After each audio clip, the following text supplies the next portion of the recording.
All right, welcome to the Resonant State. We are back once again exploring the hidden corners of media and the hidden corners of the current state of geopolitical affairs. Joined once again by Mr. William Ramsey of William Ramsey Investigates, one of our top investigative, you could say, journalist broadcasters, Mr. Sean McCann. Said it right this time. You're From good. Wake the Dead, and this is also a joint Wake the Dead broadcast. And just before I pass the mic, I just wanted to go over in the past week since we did our last broadcast, right? So I got some different figures. Um, one article said 6 shootings in 36 hours. Okay, but we have a couple major ones of the Michigan Grand Blanc Township church attack, and I'm just gonna throw this out there. I'm not saying I know what this means, but just to say there's something odd in this article. Why? Just because of the Times. Watch the Times. So the police chief William Kane came in at 10:25 and 32 seconds and said, quote, "We had officers on the ground at 10:25 and 57 seconds. He said the suspect was neutralized at 10:33:44 in the parking lot. Breitbart News identified the attacker as a 40-year-old Michigan man."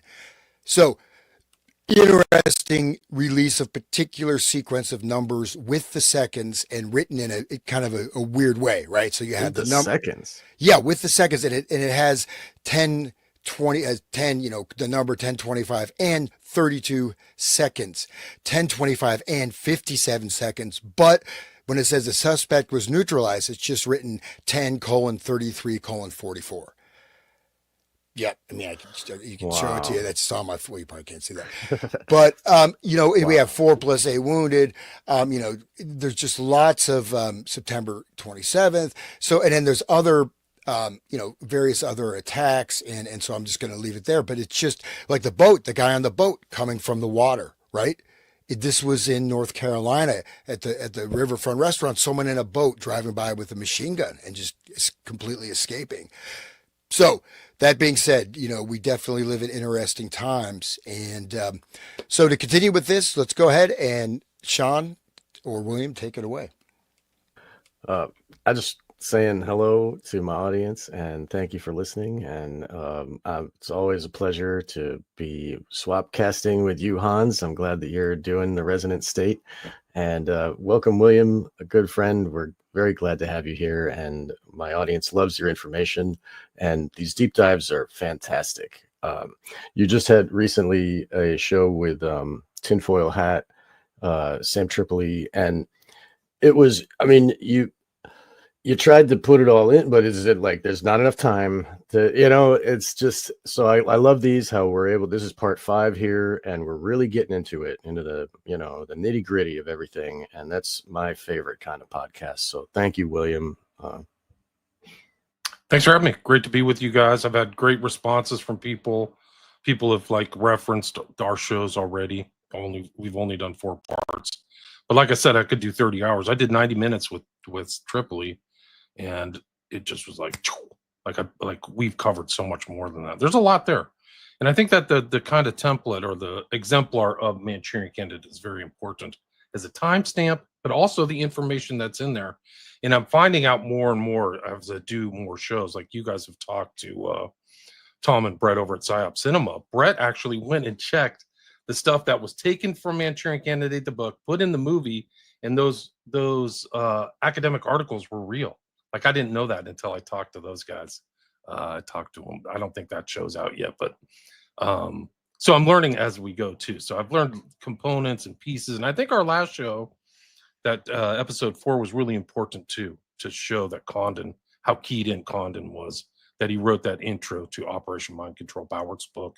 So I recommend people, if they haven't heard that, go back and listen to that, because I think he was telling something really important. Like you will be almost handicapped by not knowing these mind control techniques or these propaganda techniques or whatever. But even the mind control, and it goes to Esterbrook's, which we're trying to get to, like the 500-page document of Esterbrook's, but there's so much backstory there. And that's why I brought up Program Teal, the great Dave McGowan, Politics of Serial Murder, because his intro to this book, which one of you guys are going to read through. I think Hans elected to do it, but it's so important because he just got this distillation of these concepts. And if you even look at the front of this book, some of these guys have really crazy backgrounds, military backgrounds, Vietnam backgrounds. Just like off the top of my head, it's like Ramirez's brother was like in Vietnam, hardcore stuff.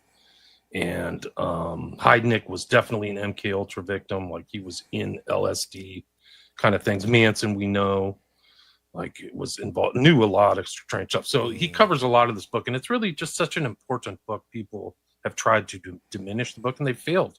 Like they've really failed. Like I think this book was published in 2007. So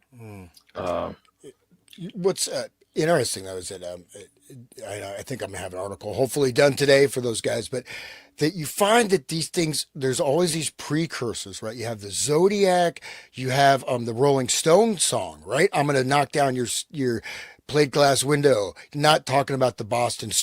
Not one of those, right? This is about Richard Ramirez before Richard Ramirez was caught or even really had happened. But that's, the song is about Richard Ramirez. And so you see, and McGowan, there was a YouTube series, I think that's deleted, but McGowan really had, a very, really an excellent overview of so many of these killers, many of whom were protected for a long time, right? They just couldn't catch him. Until they decided to pull the plug. And then they always let's offload 150 killings on, we haven't solved these cases. He did it. I mean, they don't even bother. They just said, it's done. And this happened several times also. And then George W. Bush pardons the guy and lets him out of prison. Right, Gacy, right? Oh, yeah, it was Gacy, but this happened. It was Lucas. Yeah, exactly. That's what they did with the Boston Strangler. The Boston Strangler, they just said he did it all. It's him, and move forward. Yeah. There's like 4 or 5 instances of that, right? The other one, the guy's real handsome. He's one of the major. Ted Bundy. Ted Bundy, yeah. So same thing with Ted Bundy, and they would just say, literally just, there was like dozens of unsolved cases. Oh, Ted did it. Okay, Ted did it. I mean, even if it was like the flimsiest possible connection.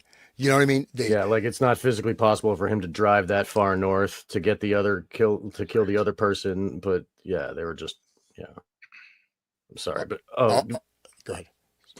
Okay, sorry.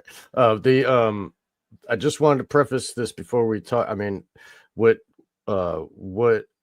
is being described in this book, Program to Kill, is government SRA. It's like government-run satanic ritual abuse, trauma-based mind control run by the government to make super soldiers.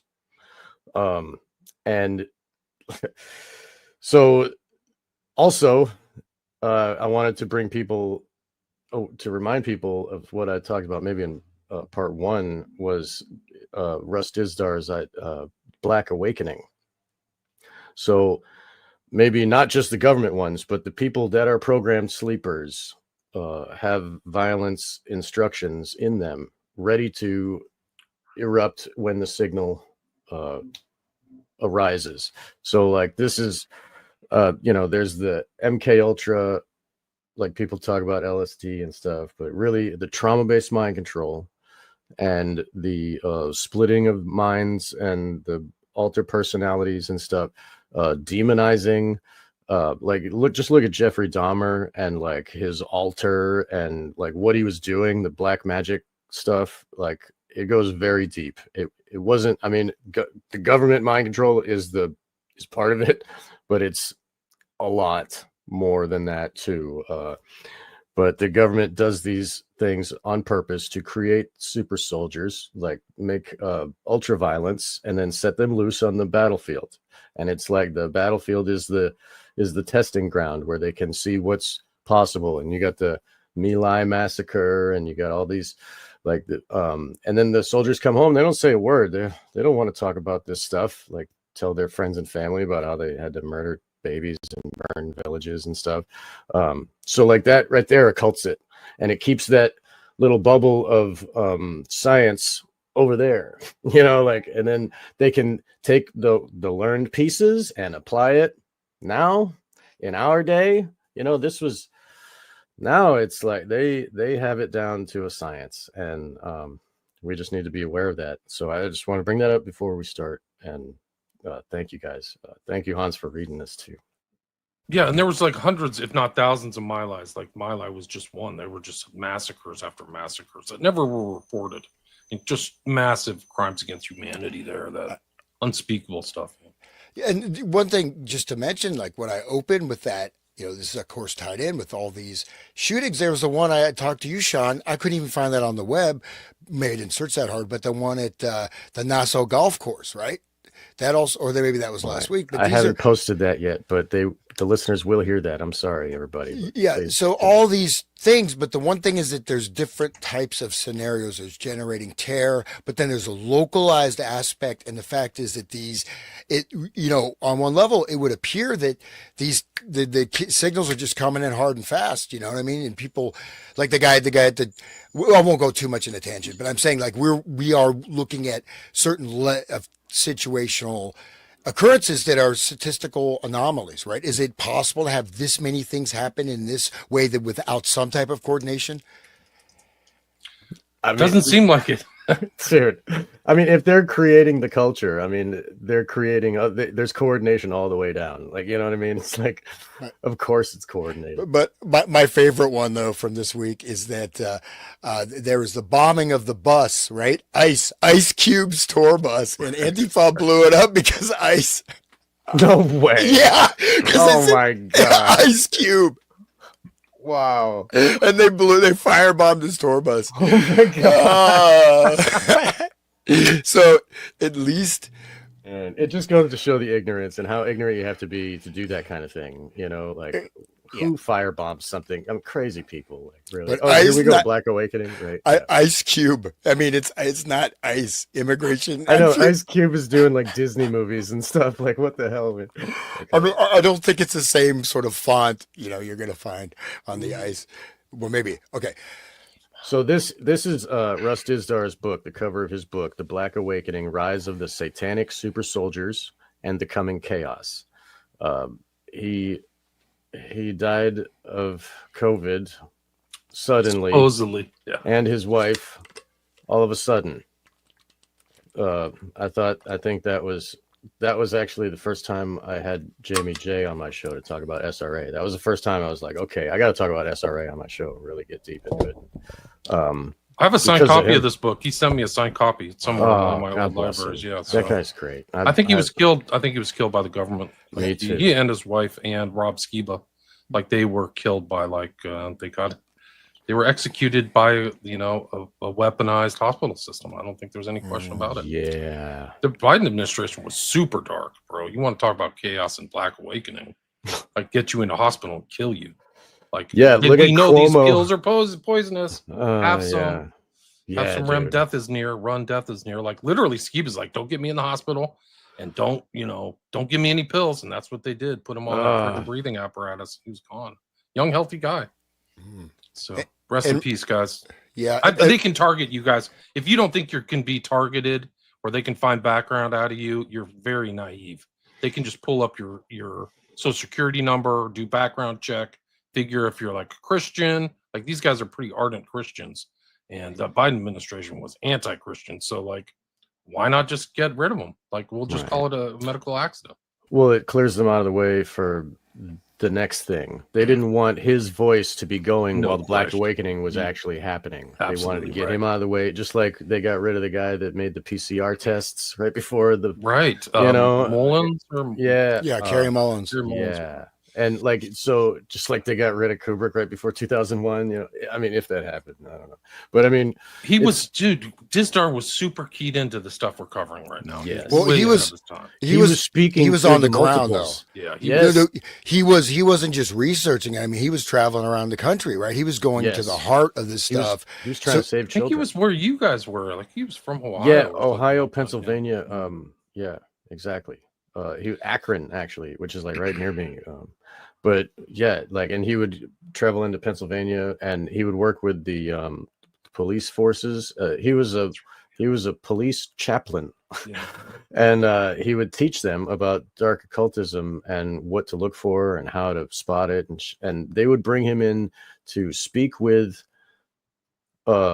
suspects of crimes that are demonized, and the demons would show up and start speaking fluent German, talking about the cult of the Black Flame and how they are gonna gather the armies of the world to fight Jesus, like when the apocalypse comes, and but basically it's the creation of the one world order by making chaos all over the planet, and then having one person to be able to squash that chaos, and then that will be the new king, and everybody will be like, yay, we love you, just like what Machiavelli would say like a long time ago, or what the guy who started the Illuminati in 1776. Adam Weishaupt. Weishaupt, right? Yeah, you got to make them want you to be the leader.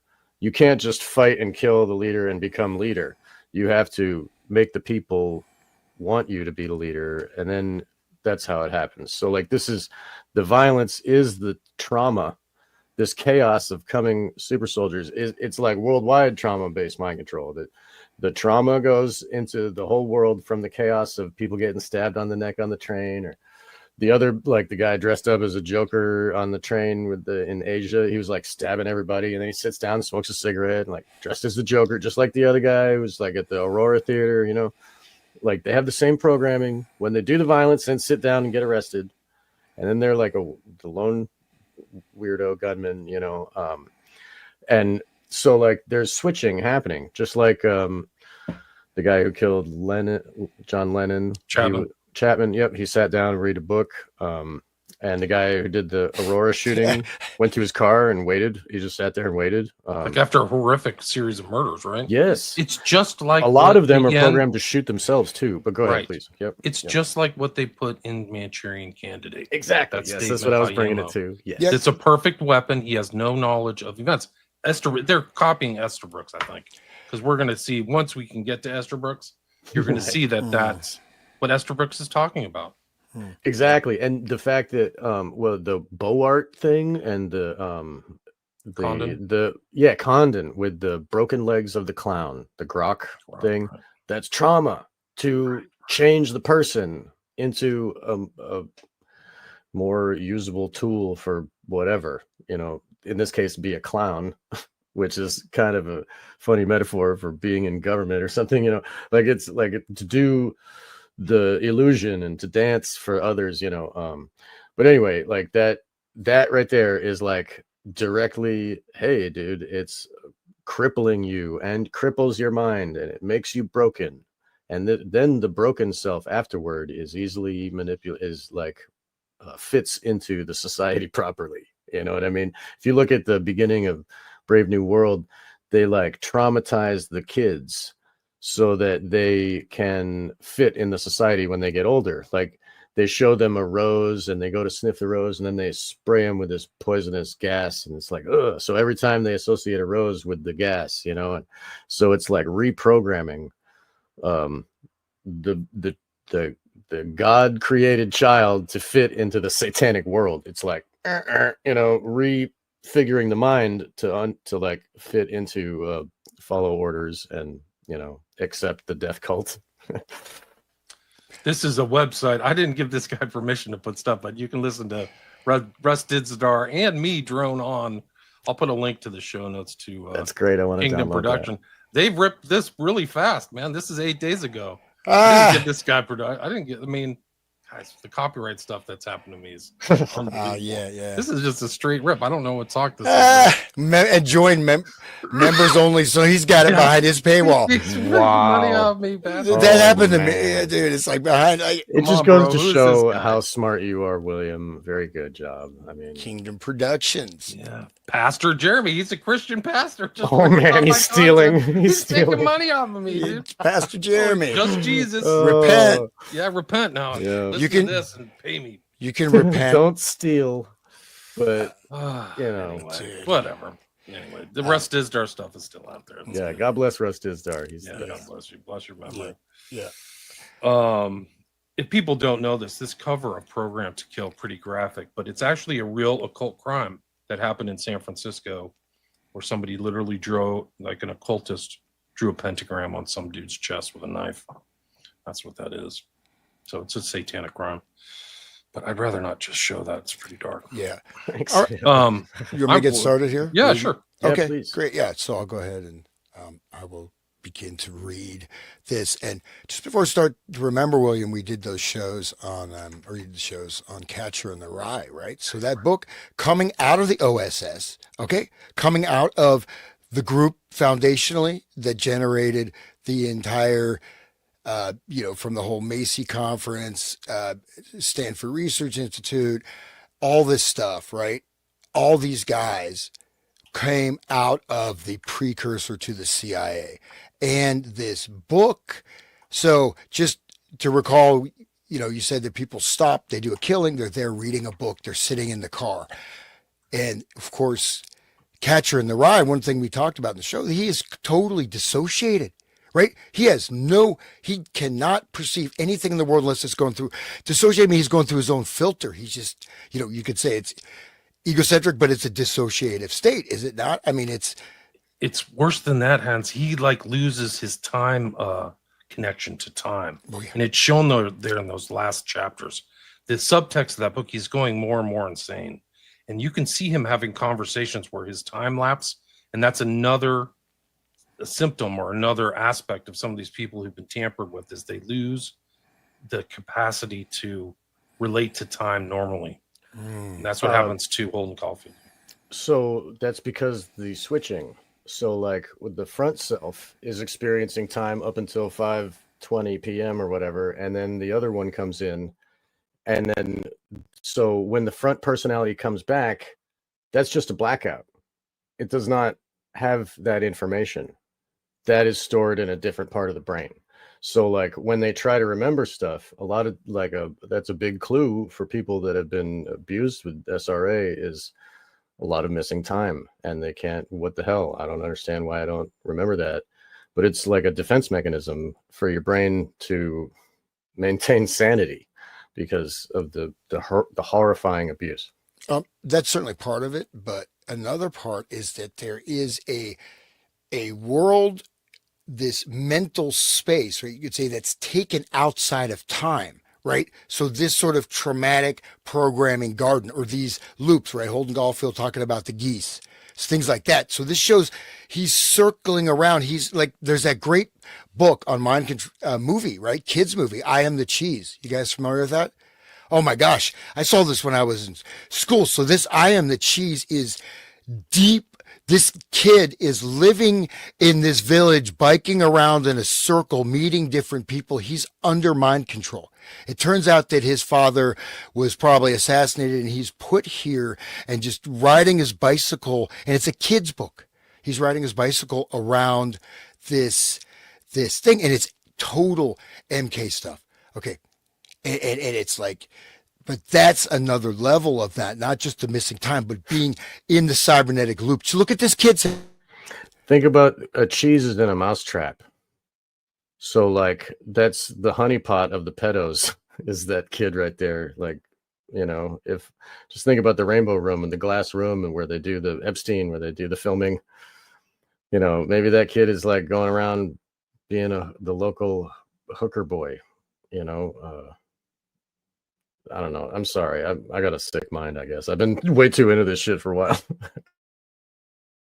The world is it's crazy.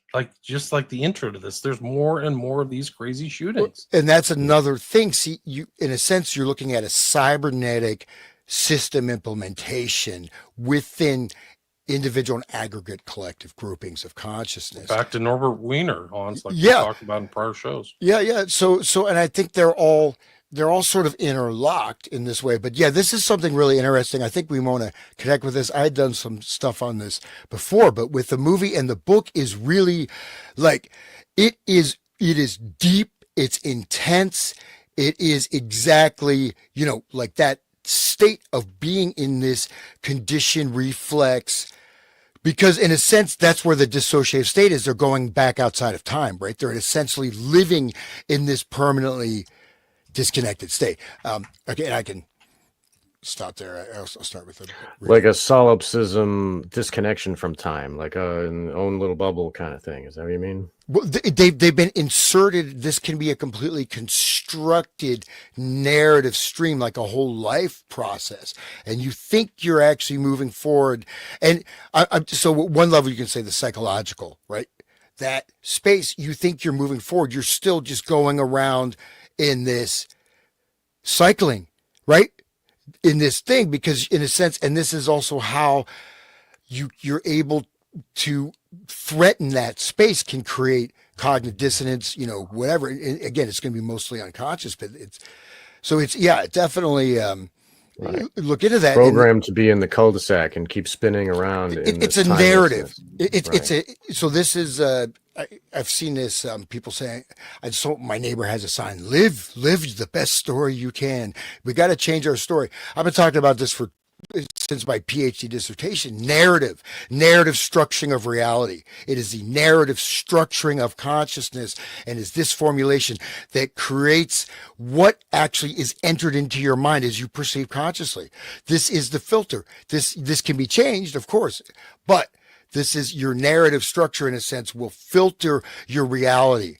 Okay, and it will filter it in that you won't even see or hear certain things, because it is blocked out of consciousness, because it's considered not to be important, or it's whatever. It's amazing how that we can be programmed like that. It's holy crap, dude. We're in like the most intense like mind control thing in world history, like the humanity, Americans in particular. Like, after that worldwide thing that happened 4 years ago, like, holy crap, they unleashed like hell. Like, it really goes back to King Charles III and all of his aristocratic cronies, but like they unleashed it on the earth, and it was just like, we talked about King Charles and his painting there with the blood, monarch and the sword, the monarch, sword, and the demons behind him. Yeah, dude, the blood just right there, that deep red blood. It's just like the whole thing is covered in blood, and it's just, and he's there proud, standing in all the blood. Like, what is that really talking about? Like, he's there for the culling. He's, you know what I mean? Like, he's in charge of the culling. Yeah. And then after him will be the next one, who will be in charge of the rebuilding of the new, with his kid there. His picture, in the picture of his kid, he's like holding up a goat with the rear foot, like holding up the rear foot of a goat. Like, dude, what is that, dark, dude? You know what I mean? Super dark, and the magic circle and all that stuff with him. Yeah, dude. Ties into Eyes Wide Shut. Yes, that too. Yeah. Friends with pedophile, like Stone Cold, like necrophiliac, like freaking Savile could come and go Buckingham Palace as he wished. You could just there's videos of him just like, la-di-da, I'm just gonna go visit. He talks about it on the program, the late night talk show. He was talking about, I smuggled a kid into the palace there. But the thing was that he had all these gaffes where he said, she's looking pretty good. I like to see. Like, there's one of the creepiest things. He's on the show, and he's wearing all of these glass eyes. So he's got all these necklaces. These are all eyes he stole from corpses. He had the same eyeball ring that Alex DeLarge wears in the thing on his wrist. Clockwork Orange. Right. Clockwork Orange is very important too. Anthony Burgess is central. The Clockwork Orange is, in a sense, what I'm talking about.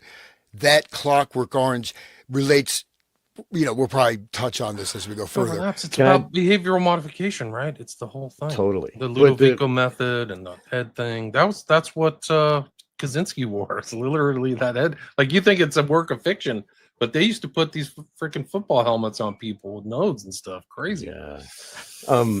The beginning of Full Metal Jacket says it all. Not Full Metal Jacket. The Clockwork Orange says everything.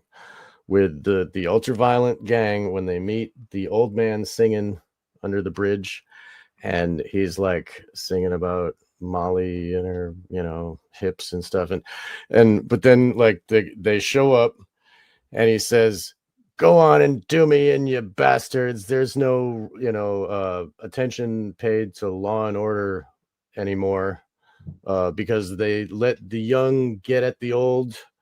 And he's talking about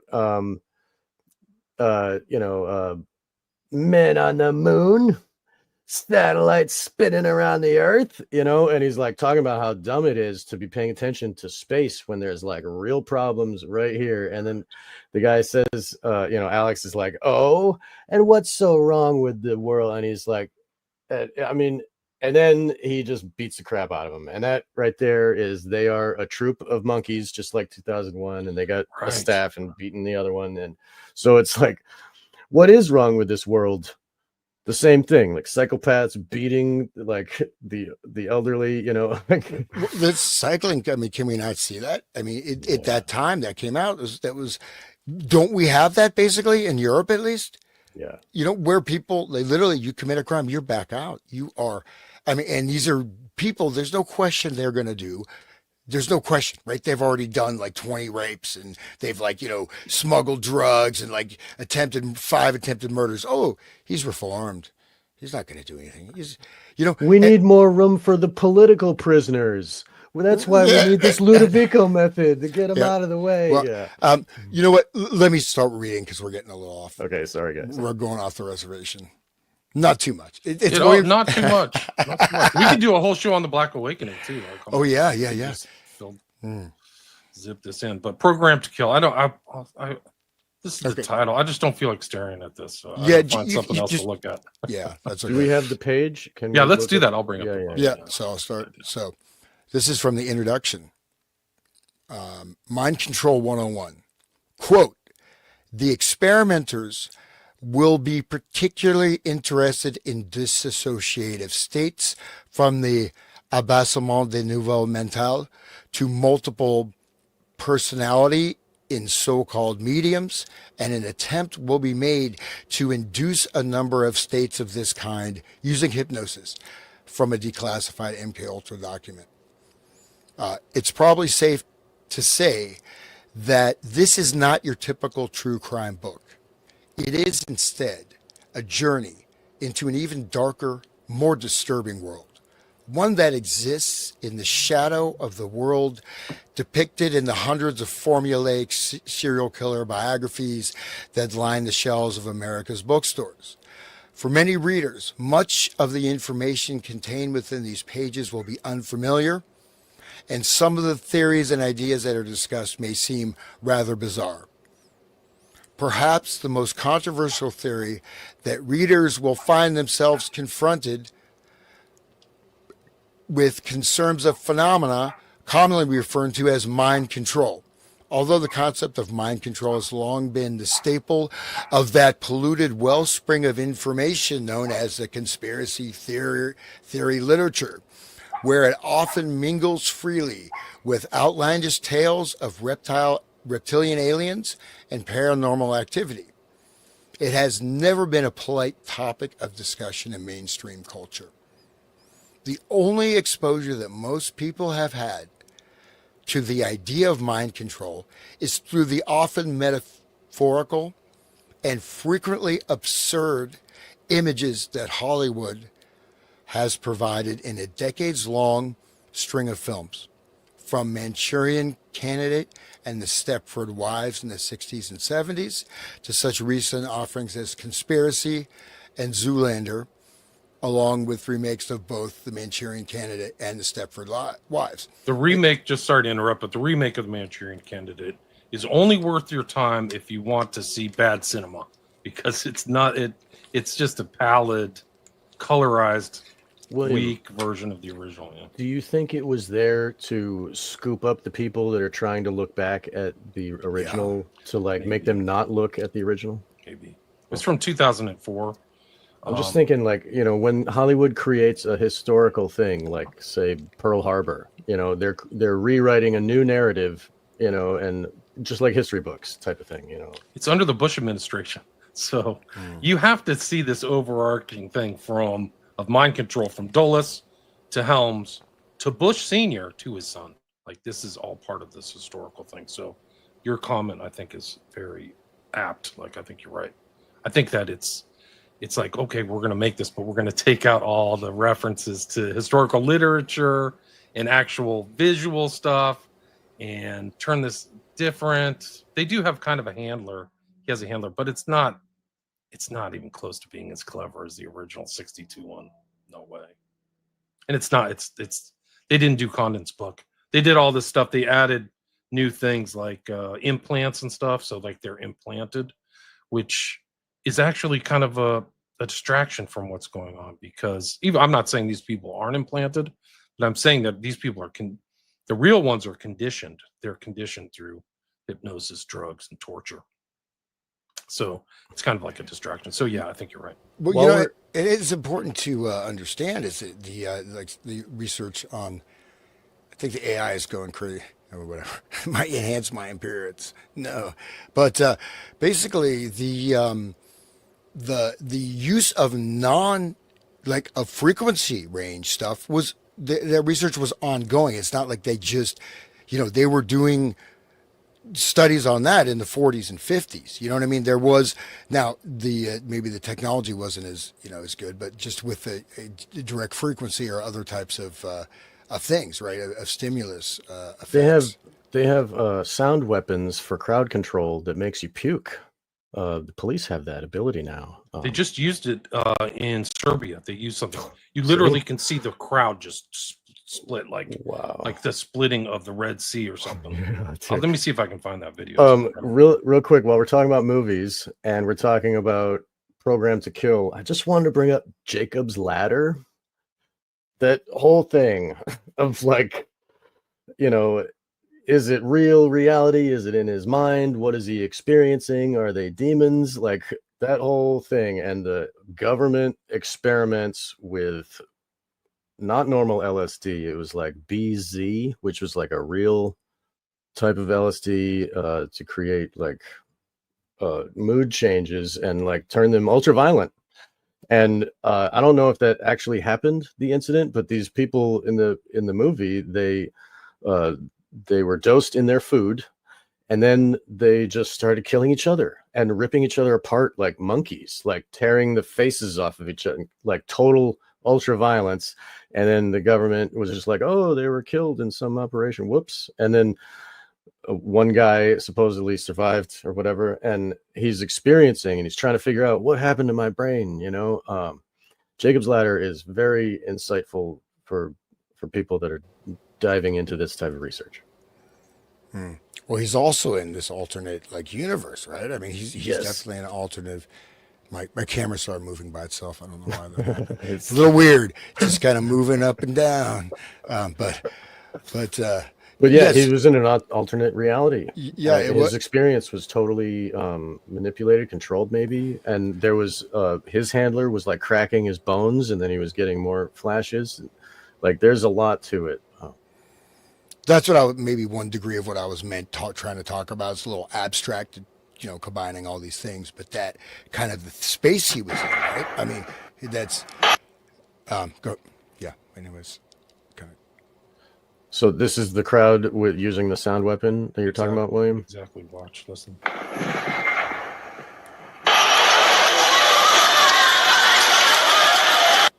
They shot it right down the center of the street. Wow.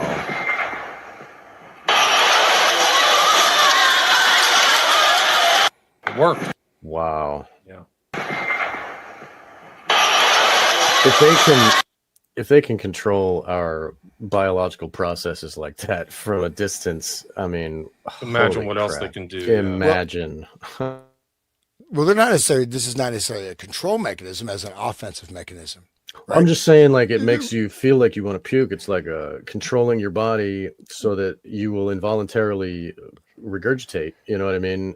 And to avoid that, people move. So it's operating directly on it's operating on the brainstem and on the brain itself and on the whole frequency, and also Exactly. the body too. But so that Yes. that's. But I mean, but it's so there's a lot, but there's ranges of things that can have impacts and influence, and they can seem to be very, relatively speaking, subtle, right? What I'm saying, but you can create a state of anger, right? We were just talking about that BZ. That's another thing. You can generate a state of irritation, a state of little bit, doesn't have to, depending on the level that people are at, right? Someone like me, it's not going to affect me because I'm completely calm all the time. But Right, you're hiding in your bathtub, right? no, man, I'm just kidding, I'm kidding. no, well, no. What I'm saying is that I've noticed this. Right? I mean, I've noticed it very graphically, actually. And then, of course, people are rude, and then the tendency, like kind of, there's a tendency to react like, "Hey, what are you saying? Whatever. Let's talk Right. back. Come on." There And was to the cashier. What I'm saying is like you get into it, and it builds up. Right. But there can be an initial trigger, can be a frequency just like you saw, but at a much lower gradient.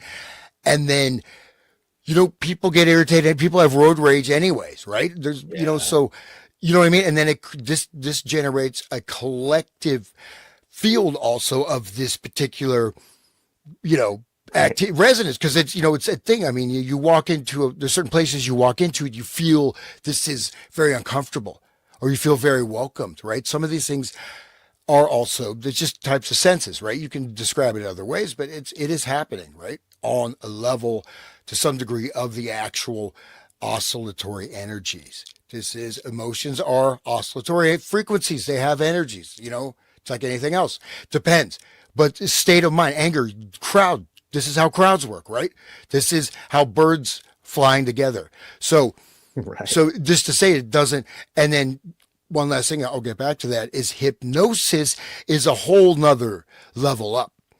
If you have hypnotic command, you can make people run without even using a weapon. You can make people do whatever. Right. You can make them cluck like a chicken and they don't even remember. Anyway, sorry. Okay. Don't forget the footnotes, Hans. Okay. Yeah, sure. Yeah. Well, I love footnotes. So, okay. Most people are naturally quite skeptical of the notion that someone's thoughts and actions can be controlled by unseen actors, particularly in Western culture, where the idea of free will is firmly indoctrinated. Theories of mind control are inimical to the omnipresent mantra that we are all responsible for our own actions. It is quite likely then that scenarios involving mind-controlled killers, whether assassins like Lee Harvey Oswald or Sirhan Sirhan, or serial killers like Henry Lee Lucas or Charles Manson, will be summarily dismissed by many readers. Skeptics, though, should bear in mind that, contrary to perceptions, mind control is not a fictional creation of novelists and Hollywood screenwriters. To the contrary, there exists a substantial paper trail establishing that the U.S. intelligence community has devoted a vast amount of both human and financial resources over a period of several decades to the study of mind control. Along the way, luminaries of numerous social sciences have been recruited and co-opted. Can you repeat that sentence? Along the way, luminaries of numerous social sciences have been recruited and co-opted. So that's it. So these people think these guys are like the head, like kingpins of this thought. They're not. So all these, really bright guys like Jolly and West, people call him like this evil creature, which it's like a Dr. Jekyll, Mr. Hyde. He was recruited. Guy's totally brilliant. There's no question about it. Or some of these other people. But Ewan Cameron was like, he was, the face of the American or the World Psychiatric Association. Like, and people loved him. He was this very, Scotch, whatever, charismatic guy. So all that stuff but it was going on, and obviously people did know about it to some extent, but he was doing. That's pretty amazing. Like, he was a luminary, right? He was like, the top. And now people know him as what he was doing with these horrible experimentations. But strain all urine. That picture of the kid, like dude. How could he be a hero? Like, he's torturing people. But no, yeah. But they were torturing people. They were doing long-term experiments. They were doing like you come back in, Mrs. Wilson, and we'll treat you. And then like massive electroconvulsive shocks. They called it therapy. It's not therapy. and then they'd send them back home and study them in their natural habitat, like freaking like lab rats. So they're not in the lab; they're like walking around. Okay, Miss Wilson, she's exhibiting strange behavior. I think we need to do certain treatments, and then she'll go schizo, or she'll have overly aggressive, or this alter hasn't come in yet. Like it gets super dark what Cameron was doing. They would revert back to baby, right? They would depattern their own personality back to being a child again, and then he would repattern them with what he wants them to have in their brain, right? Supposedly, I mean, it didn't really. I mean, it in terms of exactly what they wanted it to do, it didn't really work that well. Right. I mean, you didn't. I mean, they play. I mean, but did it just absolutely destroy people's minds? Yes. Right. Yeah. But because there's playing these tapes and pattern conditioning, now they were able to get some types of small memory overlays, but then it would crack, right? And like, I remember the one lady, she was like a very good guitarist, and she went in just for postpartum depression, and everything disappeared, and she came out with a totally new life, but she started to remember. But it's like, I mean, that was just, Is she the one that wrote the book? I think there was one of his victims wrote a book, a female. Well, I had one of the victims' daughters come in. Her name was Elizabeth Nixon, so you can listen to that on my podcast. But like, she said her mom put her brain back together. She had to actively, do things, eat well, and repattern her brain. Like they really just like after a stroke, right? After part like of your that. brain is dead, like it has to yeah, dude. And there was another book called Father, Son, and CIA by Harvey Weinstein. Not that Harvey Weinstein, Dr. Harvey Weinstein, where his father got the treatment too. So there's a lot of stories out there. Yeah. Okay. So I'll just continue here.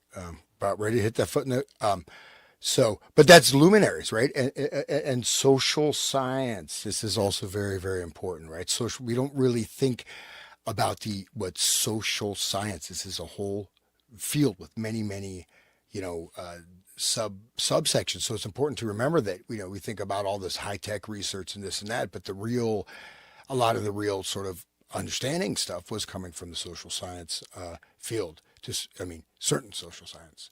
But anyways, continuing, detailing all the techniques and procedures that have received attention from the Central Intelligence Agency and its brethren is unfortunately well beyond the scope of this book. Footnote 2, all the following books focus directly or indirectly on CIA-sponsored mind control research. Jose M. Delgado's Physical Control of the Mind, Harper and Row, 1969. Donald Bain, The Control of Candy Jones, Playboy Press, 1976.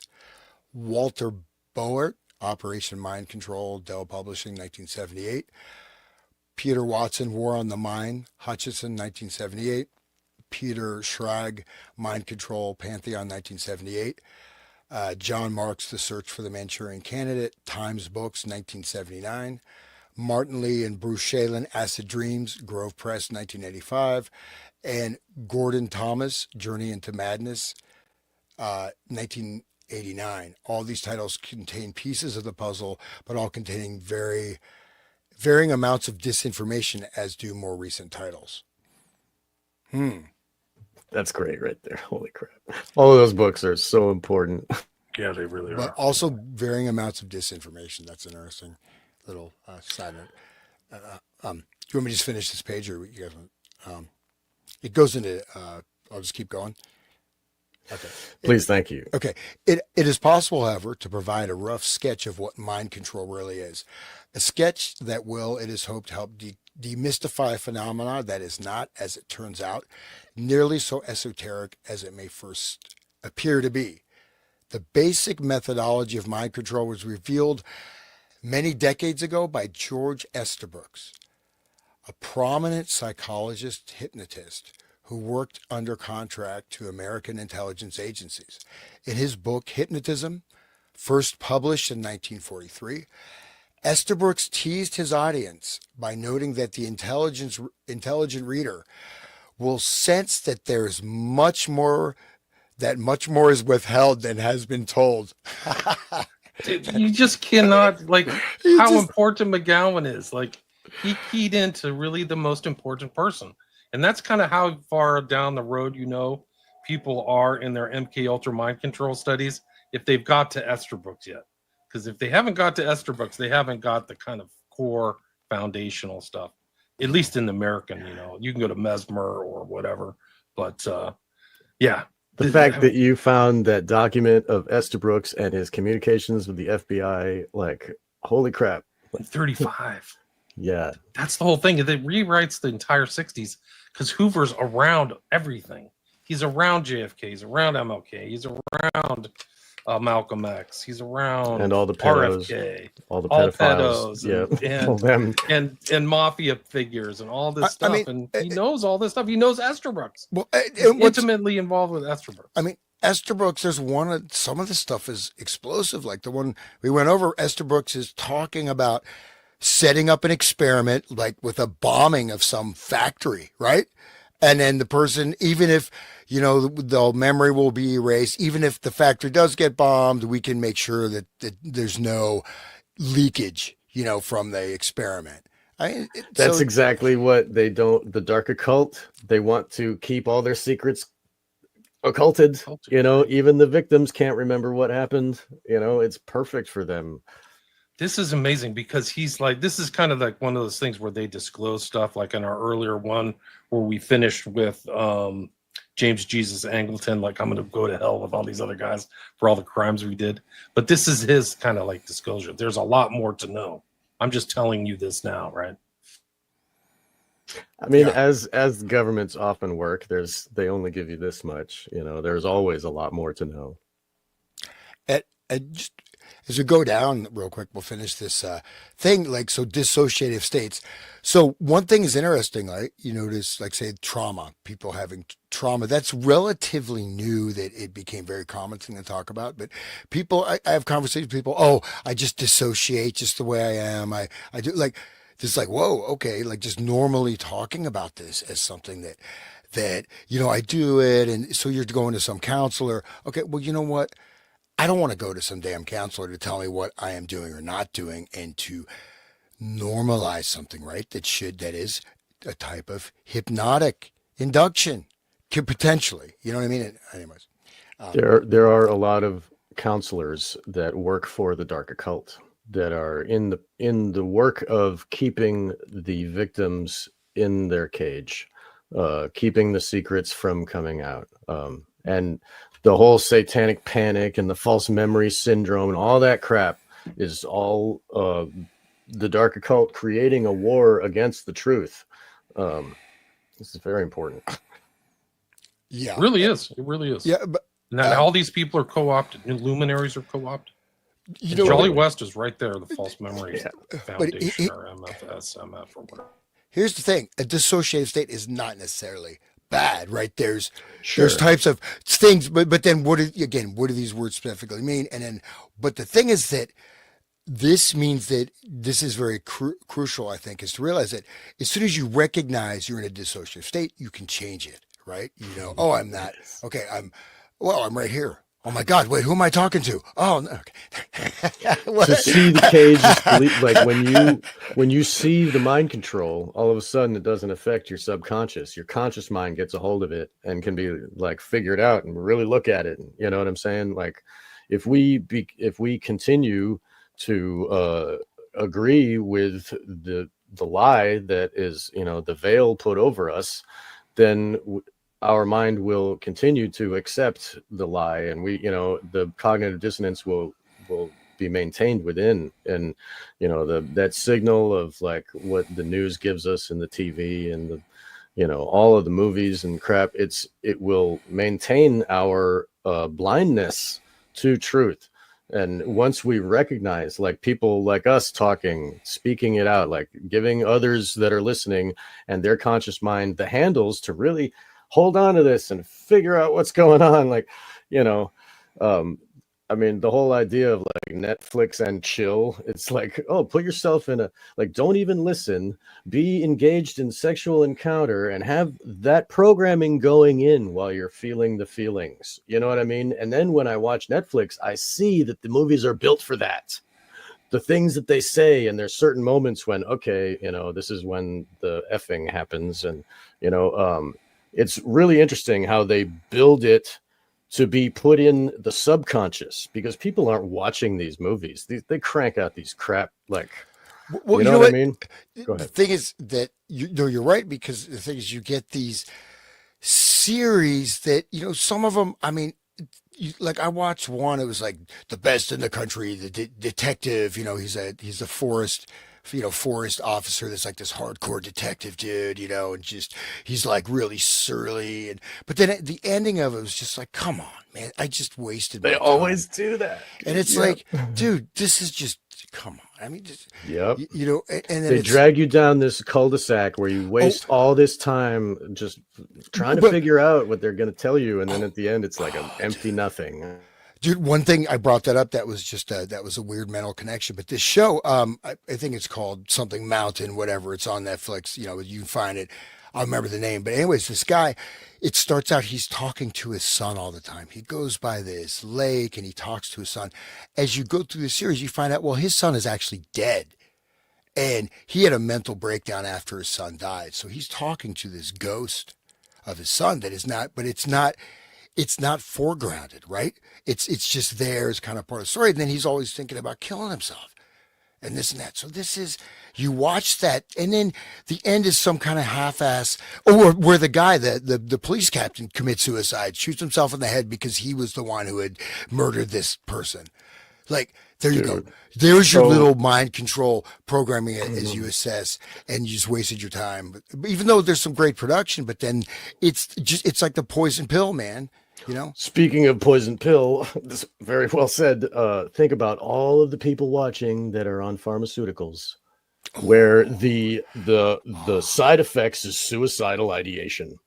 And then they watch the TV that says suicide's a great idea. Don't you miss your kid? Oh, this hell do we live? Is such, you know what I'm saying? Well, now they have the friggin' ads. That's why I hate it. Like, I'm paying Yeah. for it, and then Netflix, like, every second, here's another ad. Here's another ad. Oh, Sometimes, yeah, dude. unless the movie just sucks ass.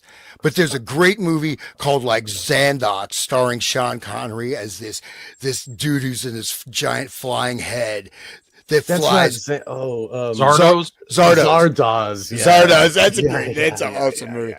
But no, uh, what I'm saying though is that this, like with these pharmaceutical ads, let's add this as a factor, right? Think about that, yeah, because these ads, like, oh, now, since I got, I got whatever skin condition, I'm feeling shy, my life shut down. Now I'm feeling great, and I'm Right. meeting all my friends. It says side effects include paranoia, delusionary thoughts, extreme violence, Yeah. lost. Homicidal ideation. Like, whoa, dude. It's like, holy And crap. then it's like do celebrate life again. Celebrate. Yeah, It's like, dude. so Whoa. how dissociated you have to be not to catch those friggin' warnings, but people Right. don't, obviously, or else they wouldn't run the ads. But Yeah. it gives it double power because the person is deliberately, blocking that out. It's going subconscious, and they know Right. exactly what that shit is going to do to them. Yeah, how can you not? But it's And it's not like built with, like, the Prozac is made with like mostly fluoride. The Yeah, it's molecule fluoride. is fluoride. It's the same shit they've been doing since, the World War II. Before that, with the in Russia, with the, like, it is mind control. They knew about pharmaceutical mind control way back then, and they're continuing. Okay, they can't give us fluoride in the water anymore because these, the truth is coming out. Well, that's okay. We'll just convince them to eat it themselves via Prozac, and They'll be in a fugue state. That's the whole thing. There's no highs and lows. You're just right. in like Yeah. an easily more hypnotizable state. Hey, Well- give them some mind control drugs and sit them in front of a TV and blink at them for like but the blink rate's like do do do do. well, no, but there is the blinking thing. between ads and stuff. You're just like done. Man. So we can be, of course, The compassionate. Ludovico method, right? Yeah, I don't know why people watch TV, Well, man. people I was are- watching a football game yesterday, and I was like, "This is half ads, and they're just flashing lights. It's just totally crazy." Yeah. Wow. Mind No, control. this photic driving is the first thing that was studied was strobic effects. Okay, so like Brian Grissom, the Dream Machine, that was just based on this other research on using, again, photic driving. the first research was with flashing lights, right? Different patterns, different rhythms of light, and being able to directly trigger, right? It's the optical cortex with the, light. It has these, you know what I mean? So this was the initial thing. Um, Okay. Alex Gray promotes a thing where you sit under it and it shines lights at you, blinking lights, and it induces a DMT-like state where there's no drugs, but the light creates that in your brain. I mean, I built a dream machine, right? I built Of course you did. But you know what you do? It's like you take like a turntable, right? And then you put like this thing, this like a tube with like different holes to create a pattern, and then you put a light bulb in it, and then you look at it and you're like, wow, nice. Like a little like at a dance, the ball of, what do you call that thing, the mirrored ball, when you shine the lights and it shows little specks of light kind of dancing everywhere. It makes you I mean, it does put you in a trance, right? It can put you into a trance, but to what extent? Also, this is like it's a hypnotic trance. Doesn't mean it's not good or bad to do, but it is. You are. But to think that this is a power. Anyways, go ahead. There's funny. The dream machine right there. People are watching this. You can see guys sending burrows. So everyone, like, our ears are one way they can access our brains, and our eyes are another way, and the trauma to our body is another way. Like, these are all access points for them, and we are unaware that's even possible. It's really. And then we have this TV in our house which like shines light at us. Like, what is it? What is it really doing to us? That's how people end their day, with some programming. Sit down. It's a science fiction dystopia that people aren't even aware of. But TV really is extremely highly irritating and basically sucks now. I mean, really, it's like, I agreed. I mean, it is. It's like work. Like, I think, okay, I'm going to relax. I'm going to try to find a movie to watch that doesn't. It's just not garbage. Yeah, and it's just like, it's hard. You're not going to. I've got a few suggestions for you. Talk to me on the emails. but dude, but here's important to stress: almost all the ads on Netflix are pharmaceuticals. At least whatever I'm watching, and these are like some of them are like 2 minutes and 40 seconds. And these are like infomercials practically. Yeah, you can't skip. Like, YouTube does these, like, you can't get away from it. Like, you have to click it off in order to not have that programming go in. Like, it's really bad, but they hijack your eyes. The guy's the nephew of the guy who wrote the book Propaganda, right? Right, the guy who started Netflix. Netflix is the nephew of Bernays' nephew. Yeah. So, crazy. Okay, it just makes sense. It all makes sense. Like, there's no, that's weird. Like, if you really ever look into everything, always makes sense, and it always comes down to controlling people, control and mind control. Yes. Okay. Dude, they just bought TikTok so they could just zap people with whatever. Like, oh right, they're gonna mind control whatever. Who knows what's going on with TikTok now, dude? I mean, look at what with the Tide Pods and the challenges that the kids do. Oh yeah, dude. They see, like, there's like, and it comes into their feed. They don't choose it. It just shows up. And there's like videos of teenagers laughing, ha ha ha. And then there's 3 of them on the video, and the 2 outside jump, or the 2 on either side. There's like 3 in a row, and the 2 on the right and left jump, and then they land, and then the one in the middle jumps, and then the ones on the outside kick his legs out, and his head hits the ground. Kids are like, they're brain dead because of this TikTok challenge. There's another one where, cover yourself in lighter fluid and light yourself on fire. It's not just Tide Pods. It's a whole array. There's like 100 of them, more of like, are you daring enough to do this on camera? And that goes right back to the same shit. 764, like what BX was talking about with William. Like, these people, these satanic individuals are convincing children to cut themselves, harm themselves on camera. And then they take that video and they trade it with their friend psychopaths. Like, look at what I made this one do. Like, I made her carve my name into her belly. And just to, dude, the sick levels. Holy, I'm sorry, guys. It's gross, but still, like, whoa.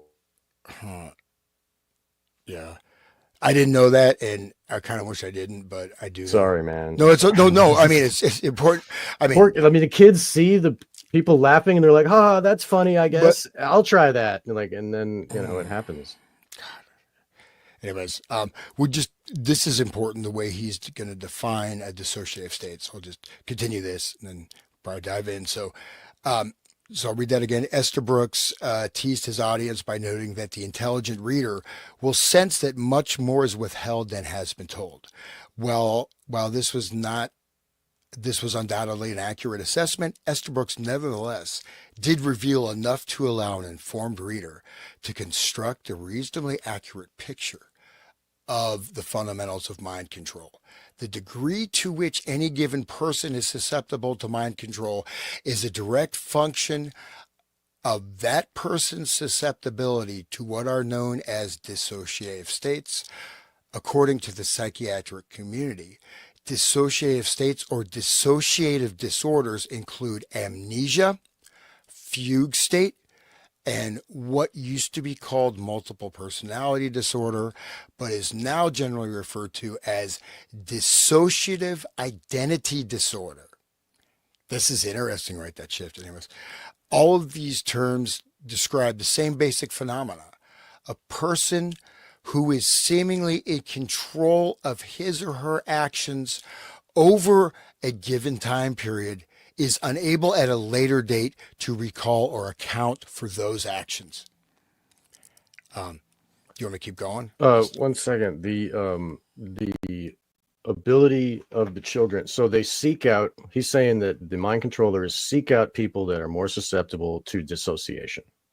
But remember, dissociation, like people, this is a misuse. People say, "Oh, I'm dissociating." No, what you're doing is you're spacing out. Right? You're spacing out. You're right. Like, but that's 1 degree though. That's a degree. But this is, as maybe the actual definition is where you just have, as William said, very important, right? Lost time, lost, right? Whole lost chunks.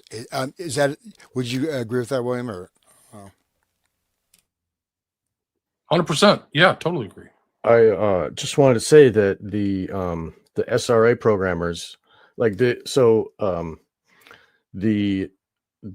dissociation from the victim is so intense, and that's the perfect dissociation that they get from people like Alice and Eyes Wide Shut or whatever, Perfect Slave, and that right there epigenetically programs her genetics to make a baby that is more apt to dissociate.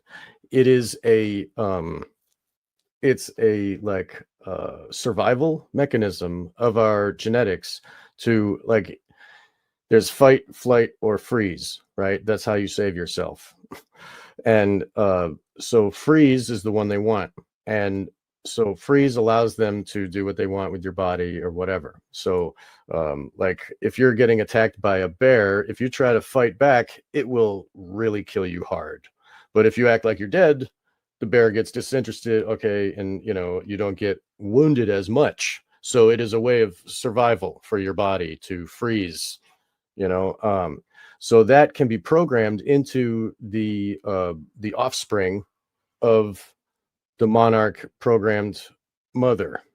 And so that's why they take the children of the monarch programmed women and they breed them for this purpose, to have babies that will grow up that are immediately already programmed by their genetics to easily dissociate, because that is a genetic trait that can be triggered through epigenetics. Wow. So that, I mean, if you it narrows down their pool. They don't have to look through the whole everybody and see who's dissociative. They've already got a stable of women that they can just breed them, and they will understand that each baby will be dissociative. They don't have to go find new ones, because they can program it into. And they torture the baby in the uterus before it even gets born. So that also programs the child to have learned helplessness and to freeze, It's Sorry, guys. I'll make you speechless. well, There. we'll just go to the next paragraph, but this will tie in directly because actually, what that in an extreme sense is just the startle reflex going all the time, right? So that's that's a reflex, and that can be if that's not if that's going a lot, right? It's going to be happening in your body. Maybe you're not even aware of it. That's it. Anyways, so that's an example of something to be more extreme. Is it mild? Is it? So let's continue. So as with any category of mental illness, there's no dividing line that separates those who are diagnosed with dissociative disorders from those who are normal. Virtually everyone possesses the ability to experience dissociative states. Many people, for example, are familiar with the phenomena sometimes referred to as driving on autopilot. The scenario generally plays out as follows. You suddenly snap out of it just as you're pulling into your parking space at work and you realize to your horror that you can't remember anything since leaving your house. If this has happened to you, then you have experienced being in a dissociative state. In essence, you drove to work while in a fugue state and you later had amnesia. In a similar vein, it could be said that an alter personality, which you had no conscious awareness of, drove you to work. In any case, it is clear that someone piloted your car to work in a safe and reasonable manner. It was someone other than you. I just wanted to bring up also for the normal people out there, their shadow self, the idea of the shadow and this unconscious, that's what takes over when you go into that state driving, just want to say that. So like your shadow self is almost like another you, in that way when you think about it. But again, you can do things, you let your unconscious can completely take care of it. So in a sense, you can just be present with what you're doing, right, and just realize that, what I mean, we do it all the time anyways, but if you're going to, sometimes like when there's like an emotional thing that triggers you, you just, and then people go, they drive, and they don't even know they're driving. Absolutely. Or that, like, I mean, like, I like when I first started talking about circumcision on my show, like I was triggered and I couldn't talk. My fingers would get like physically, I felt a change in my body. I had to stop talking and walk away because like my body was reacting. And so like that is like my shadow is taking over and being like, nope. And I understand that if I'm like angry and getting in an argument, my shadow self pops out and I have no control over the things I say sometimes, like I'm yelling at people I love or, so like this is another way that things can take over like a normal person's mind, considering you consider me normal. I don't know, but this is another way that regular people can experience like that losing of control, and the unconscious self takes control. And a lot of times violence is protecting, the core of like, oh, I don't want to talk about that, or oh, that harms me emotionally. And it's just like, it protecting the self, I guess. Like anyway, I'm just saying it's not like a specific altered personality programmed, but it is like a mild form of the reaction that a normal human brain has. Well, no, yeah, but you can see that with people say, people always say like, someone drinks and then their personality changes to become this total, and that's like experiencing I mean, it is like an alter. It's not, it's still the same person. It's not that extent, but it is like they go into a different thing. And then anything, it's almost just get out of that person's orbit right now. You know what I mean? Unless you want, what I mean? Like some people are like that. You need to like, okay, I'm just going to step back from this because it's not necessary for me. That's why we all got to do the shadow work to control that, so that people won't be walking away from us and trying to like, stay away from our craziness, that way. Anyway, we can have the presence of mind to be in the now and to control ourselves completely. And this is great. I'm sorry I keep derailing this, but we're gonna have to break the intro to this into two parts because we've only got 3 pages in. There's 9 pages to go, guys. That's okay with me. That's okay this intro. The intro. That's the intros. I'll tell you the truth. I watched those YouTube things on Dave McGowan, And I mean, on Program to Kill, and there were just excerpts. Looking at this book, this is the first time I actually looked at the actual book. It's quite comprehensive. He did a huge amount of research on this, which I really wasn't aware of in terms of the stuff, right? I mean, this is like his primary book. The Hollywood one is just sidereal to this. I think. I think you're right. I agree with you. Yeah, I think that's because when I looked at that stuff, and I didn't realize this was so. It's very talented. All right, it'll be in the top 10 most important parapolitical books ever written, up there with Operation Mind Control and Search for the Manchurian Candidate. To me, there's no question. Should be in everybody's top 10. Yeah, so I'm very glad that you brought it today, William. I thought we were going to talk about the Estabrooks.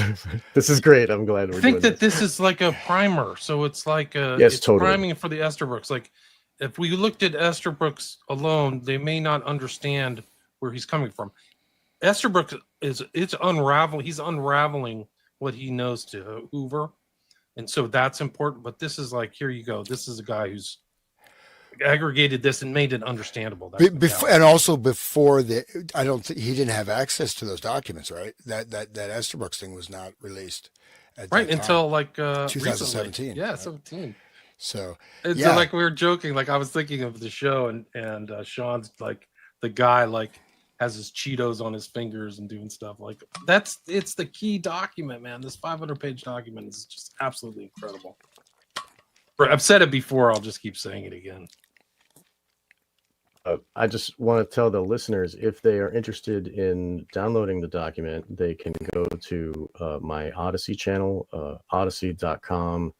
Wake the Dead :9, I think is the. But anyway, when you will find a post there where you can download the document for free, just click download. So for everybody. Yeah, and I do want to say that this as painful as it is to really encounter some of these things and think, man, this is really that what you're describing of this self-harm stuff or these challenges and stuff. Like, I'm going to use a Husserl. I kind of want to bracket that because that directly, I mean, shows the impact of this level of high, which, get into further on is, not just like, okay, you space out, you get angry or whatever, but like the deep level stuff. But this stuff that's happening online is an example of like aggregate, right? Grouping, psychological groupings. I mean, lots of people that are going into these, you have to be very extremely, out of it to do this stuff. You can't, you cannot, you're repressing your basic survival instincts. You know what I mean? On a fucking biological level, sorry to swear, but this is the ground. This is the ground where things like that can also, arise from. Yeah, Full Metal Jacket is another movie that people should know about, with the programming of the mind on the regular youth to make them killers. That's what that movie is. And just holy crap, like the guy in the helicopter at exactly 1 hour, he's like shooting at the helicopter. I got 150 confirmed kills and 50 buffalo. Those are all confirmed. I'm so good. Like, that's the epitome of what they wanted. What the mind control was creating out of these youth was a total psychopath. That's why there's boot camp. People may not know, they put people in World War I, and they found out some of the guys would go to the front and not shoot. So they studied, why are they going to the front and not shooting? And they weren't primed to kill yet. So that's why there's boot camp, is to totally dehumanize them and turn them into killers. Yes. Right. And it starts with Mickey Mouse, and they all sing the Mickey Mouse Club song, the programming from the TV. And sorry, but anyway, it's all programming, the whole thing. Well, think about all those shows. Like, I mean, this is where, like, if you go back to when you were a little kid, right? Whatever, like little kids, like Barney the dinosaur, the purple dinosaur dude. Yeah. I think I've got an emotional connection with Barney, man. Oh my God. Okay. But no, this is, these are impacts and influences. And I'll go ahead and if you don't mind, I'll just read these next two paragraphs. I think it'll exactly tie into what both of you just mentioned. So, just continuing, many people are also familiar with another common example of a dissociated state. You are deep in thought, oblivious to everything around you, possibly working on the solution to one of the world's great mysteries, when suddenly your silent meditation is interrupted, perhaps by an unexpected noise or by someone calling your name or tapping your shoulder. As you snap out of it, you suddenly realize, much to your dismay, that you cannot remember what it was that you were so deep in thought about just moments before. It kind of reminds me of being married. No, I'm just kidding. If you ever had a similar experience, or if you are familiar with the dreamlike state that some people attain just before falling asleep or while engrossed in a book or television program, then you have experienced being in a dissociative state of consciousness. Well, the ability to dissociate is likely universal or nearly so. Some people are clearly more susceptible to dissociative states than are others. There's little question that someone's innate ability to dissociate can be greatly enhanced, although not necessarily by ethical means.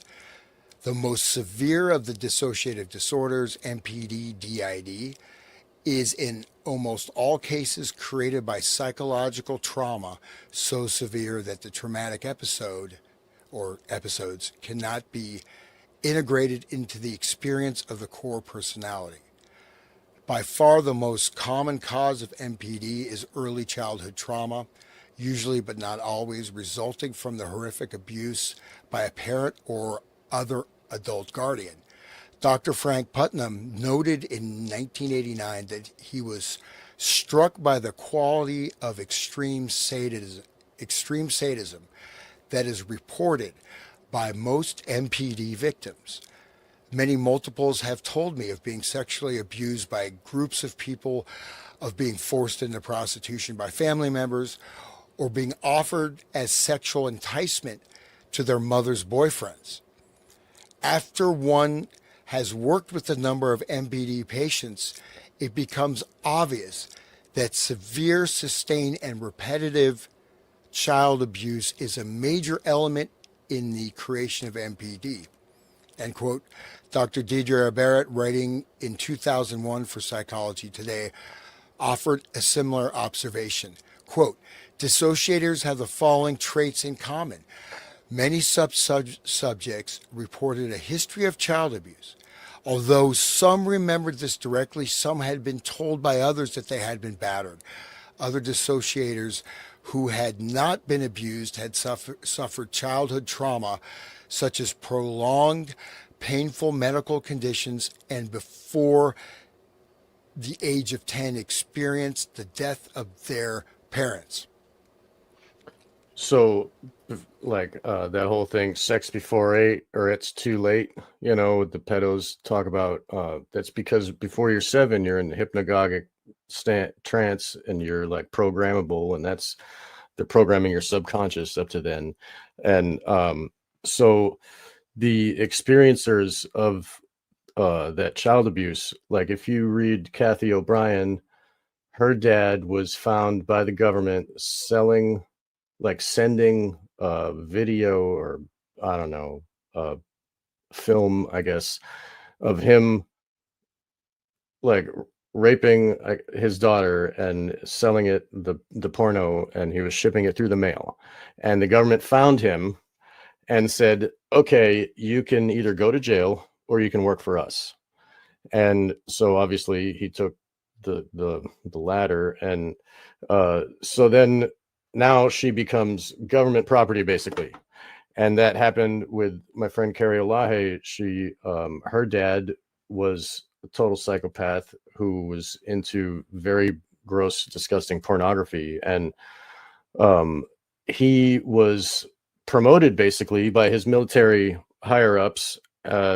And by giving his child, it's allowing for the promotion, So this is another way that they find dissociative youths, is by it's a big trap. The government just takes all the pedos. Look at Denny Hastert was abusing kid. He was like For decades, like half a century. They found him at a school, and he was like abusing. He was the gym teacher, the wrestling coach, right? Wrestling, so he was like rolling around with dudes. God, Let's make you Speaker of the House, Wonder Bush. Great. Yeah, right. We got You'll a job for you. you. Yeah, I got a great job. You get paid. Just like at the end of money under the table, some boys too. Right. Like you're golden. And then like now, once he is totally blackmailed, then they can tell him anything, and he says, "Okay, boss," and that's the government, But really, that the way that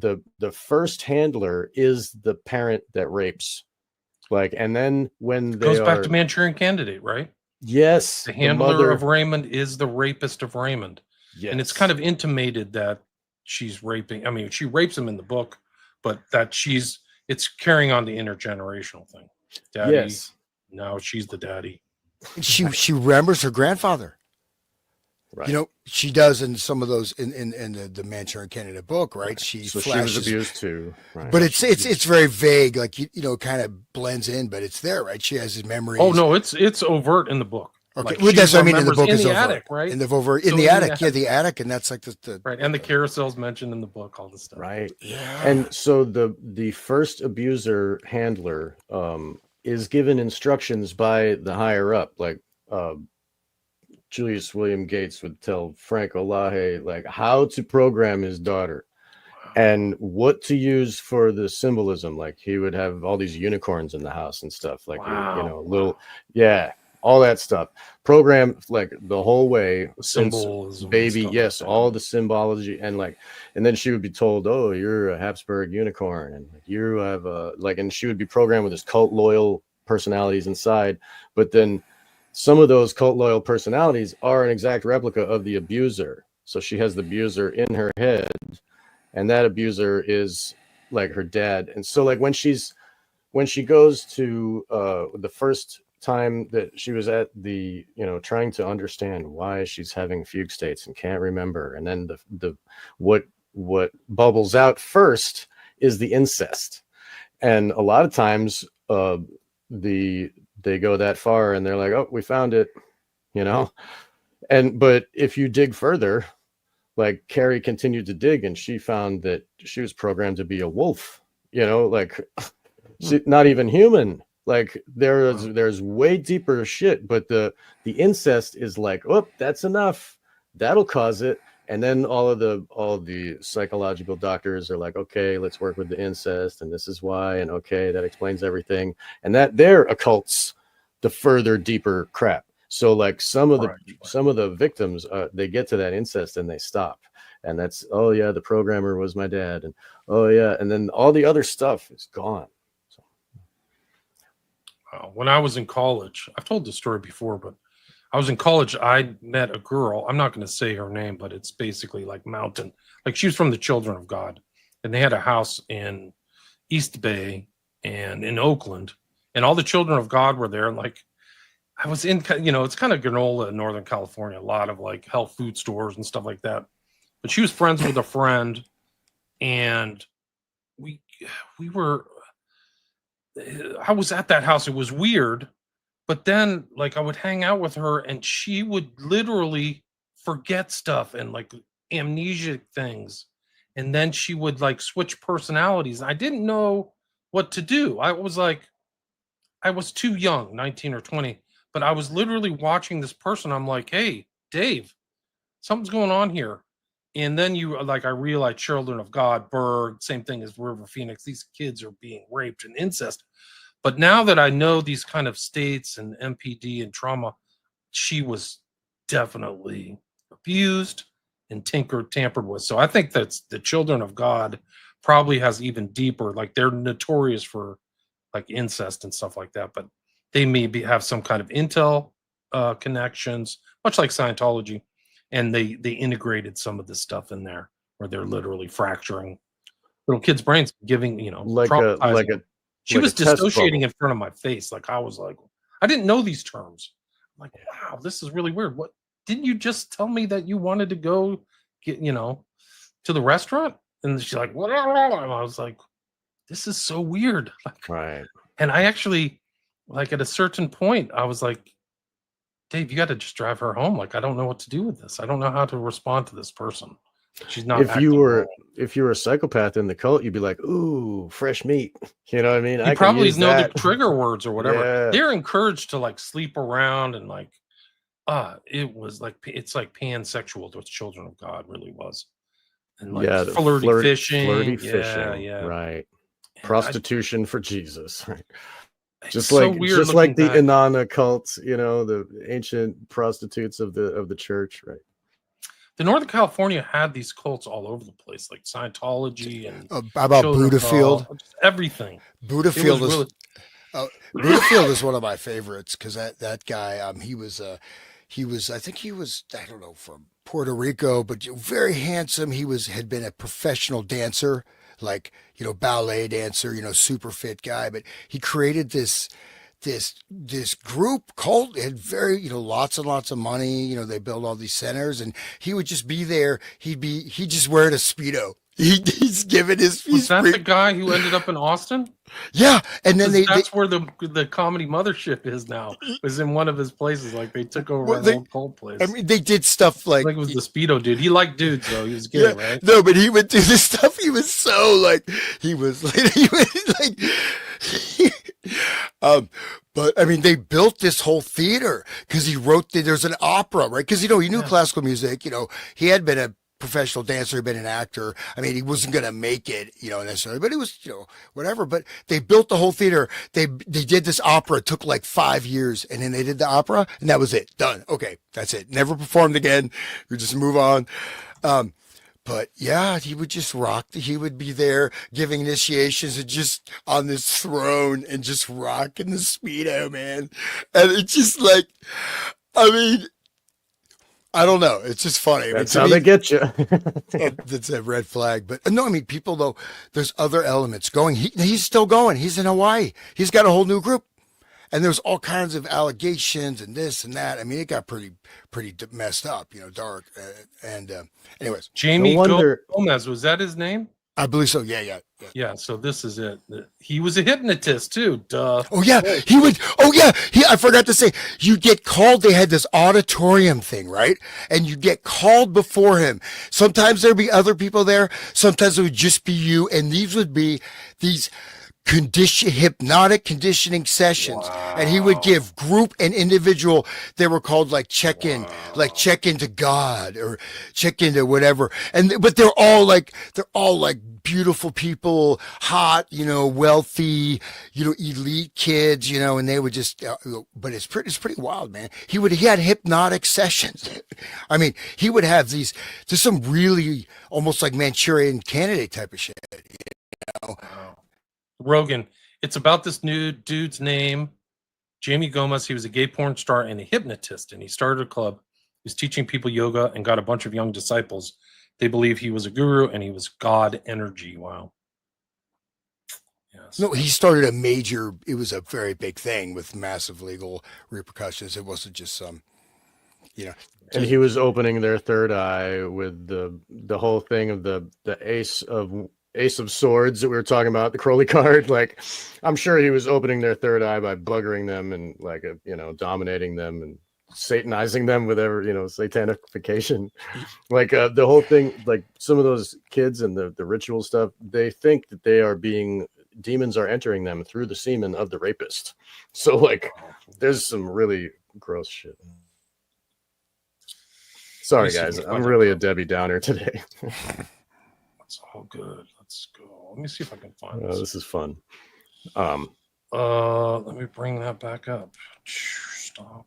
Let me see if I can find the video where he talks about the gay dude, Jamie Gomez. I'm very glad that we are allowed to take so much time, William, instead of you rushing and trying to get it all. Like I like having the open-ended, just letting it go and being able to continue, like, just because every paragraph of this is like, holy crap, we got to say something. It's like, thank you. Dude, McGowan, his reputation is only going to increase over time. So it's just like, he got it. I had no idea, like this one, because there's stuff you get to, and it's good, right? It's well, but this is like comprehensive, you know what I mean? But also, we'll see like what unfolds in this. So but it's kind of the weird thing is it's kind of foreshadowing what we're talking, unless you guys are like reading ahead. But we were talking earlier about the fight or flight, right? So let's continue with the intro. 2004. That's when the book was published. Yeah. As mental health professionals have long recognized, the normal human reaction to highly stressful situations is what is known as the fight or flight response. Children, however, typically lack the ability to either fight off or flee from their attackers and abusers. This is particularly true, of course, for very young children. The human brain, that wonderfully resilient organ, therefore reacts in the best way it can under such circumstances.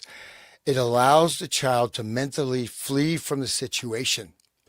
When the abuse is of an extreme and sustained nature, the brain's response is to build a virtual wall around the traumatic experiences by creating a separate and distinct alter personality to deal with current and future episodes of abuse.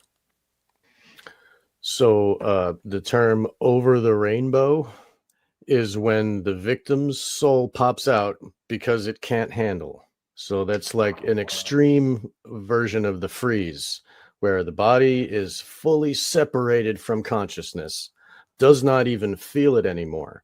Like Bryce Taylor was burned on her vagina by Richard Nixon with a cigar in front of people. He was showing how amazing it is that she doesn't even flinch. She doesn't feel that because she's programmed not to. So like, I'm not going to get into how she's programmed, but it was very sick abuse. And so like that other alter comes up and like takes the pain, and the main self pops out, but really, and this is the whole soul separates from the body. So the term of going over the rainbow is related to the SRA programming and the trauma-based mind control, and the Wizard of Oz is one of the scripts that they use for the layering of the internal worlds of the victims and so on. That's what Chapman had when he would do his own little altar. He would have Catcher in the Rye and a picture of the Wizard of Oz. Like, it's just so crazy. Oh my God. I didn't know about that one. You didn't know that? Oh, no, man, the Wizard of Oz on his altar. Holy crap.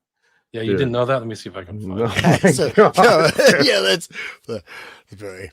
It's next level, dude. I mean, the Wizard of Oz is it was written by what is it? Was that one Dodgson? No, that was Alice in Wonderland was Dodgson. And Dodgson no, it was Lewis Carroll is Charles Dodgson, and he took Frank Baum.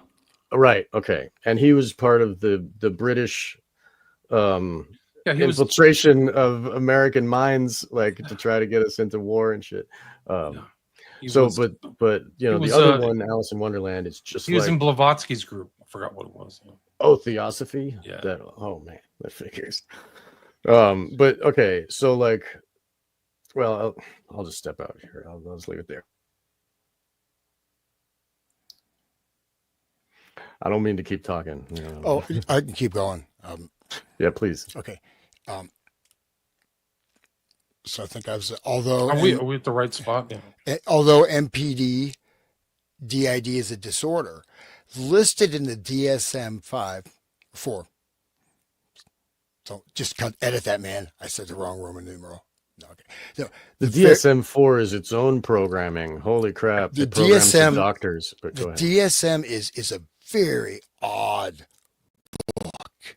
You know what I mean? They tried to say that pedophilia is good. They said it was natural, and then they went back and scrubbed that, made it bad again. Like it's pushing society. It's like Kinsey.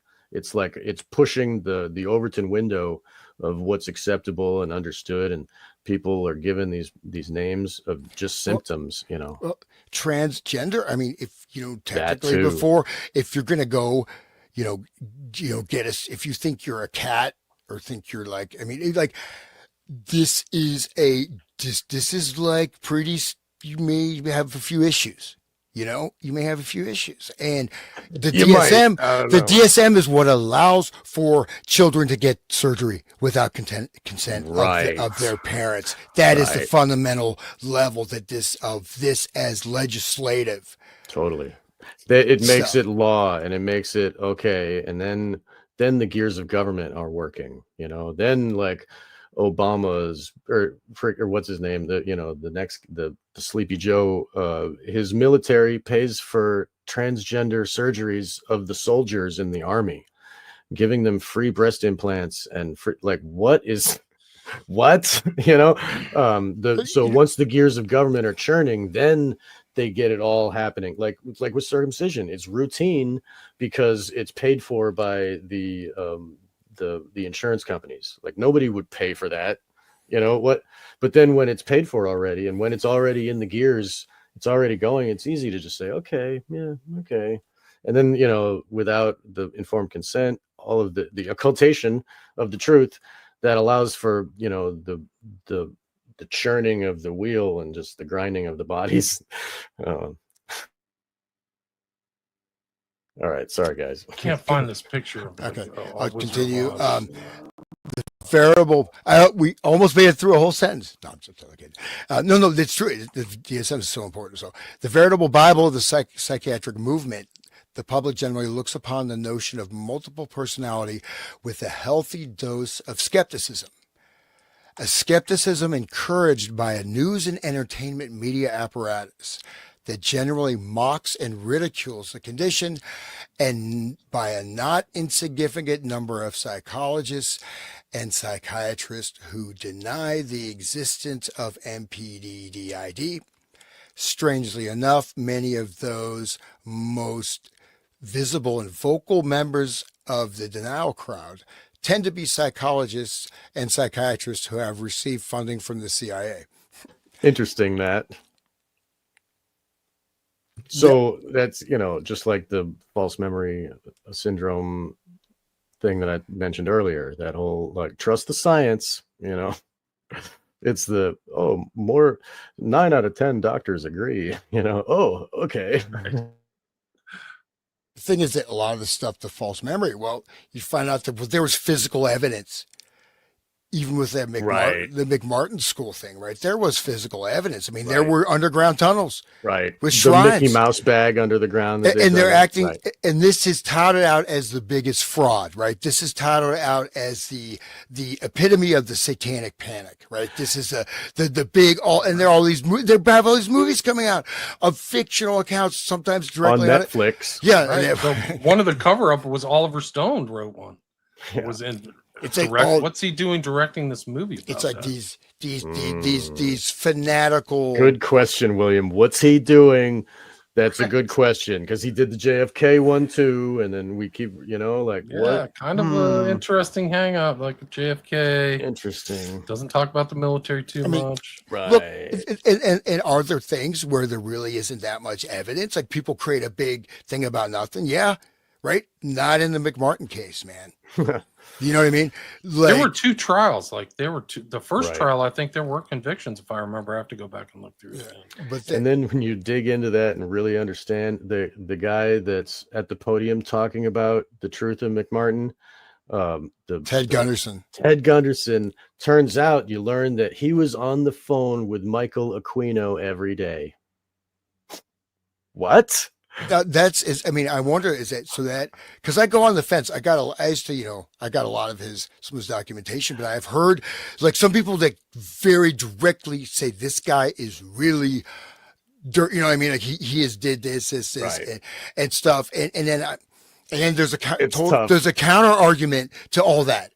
Right. Right. So I don't, but that, I mean, is that? But I mean, it's what is very Aquino was possible. doing? Aquino was doing mind control for the military, in Vietnam, like, just like the same stuff that's being talked about here. These, he would write the memos for the government, like, this is how you do it, and they had programs orchestrated by him that were, the sound of ghosts on the battlefield to, like, scare the enemy and shit, like to create fear and that type of shit. So the Temple of Set is just like a don't look here. It's like a blocks everybody from looking past into his government stuff, because if he's just if he acts like LaVey and he's just a crank on Oprah with his silly eyebrows, nobody's going to take him seriously. And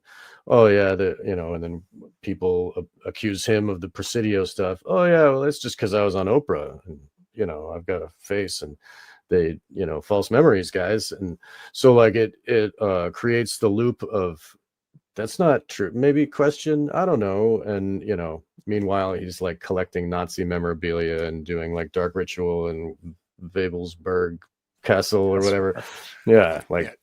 I mean, the one thing I just want to say though, I mean, there have been instances of things that were maybe overblown, that did this, but the McMartin thing, just seeing how that has become again the epitome, the touchstone of this is example of what can happen to you. You can become like one of these people, creating and destroying lives, and creating this panic over nothing, and then programming. And now we have it in the DSM that none of it happened because it says it's a false memory. So trust the science. Trust the science. But I mean, but the things like there was a freaking satanic temple underneath the goddamn school. Yeah, like, dude. You can't. There was not. It's not something like they didn't just come in there with a like a Hollywood set company and let's build it quick. We got to build these tunnels, man. We got one day. It's got to look good. Remember put some what chickens. Remember what they did with the new thing with the P gate. I don't know if we're on YouTube right now. I'm on YouTube, I guess. I don't want to, but the PIZZA gate thing, everybody says it's debunked. What? Right. What are you talking about? Debunked? What? Like it's actually worse now that they know who all those people are. Like Kamala Harris's sister's there, and all these other like horrible people.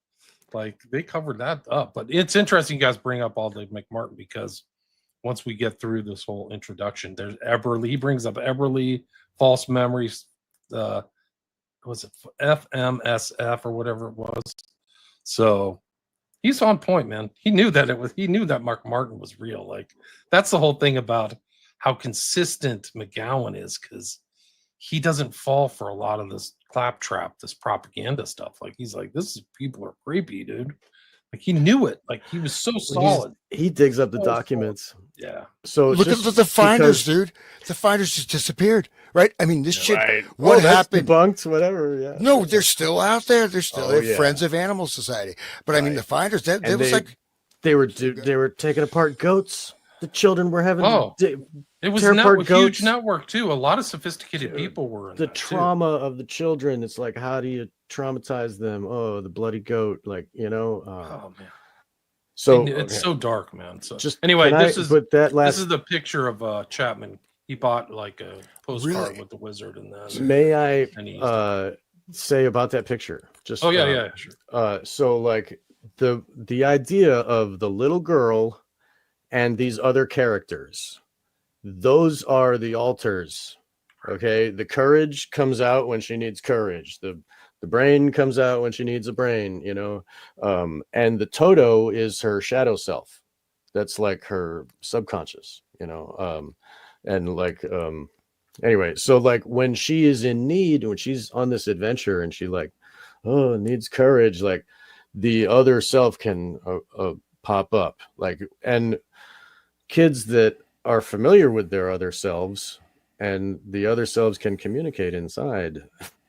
There was a movie with I forget what it was, but there was like a motel with all these different rooms, and this murderer was killing everybody in the rooms, and it turns out those were all the other personalities, and the murderer self killed off all the other personalities inside this dude's head.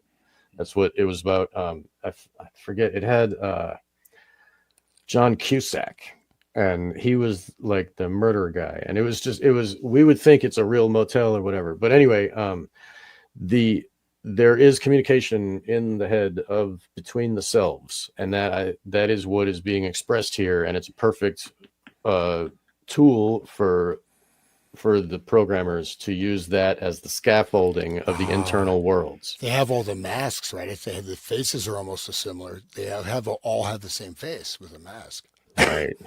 That's just pretty trippy. Wow. Yeah. Ooh.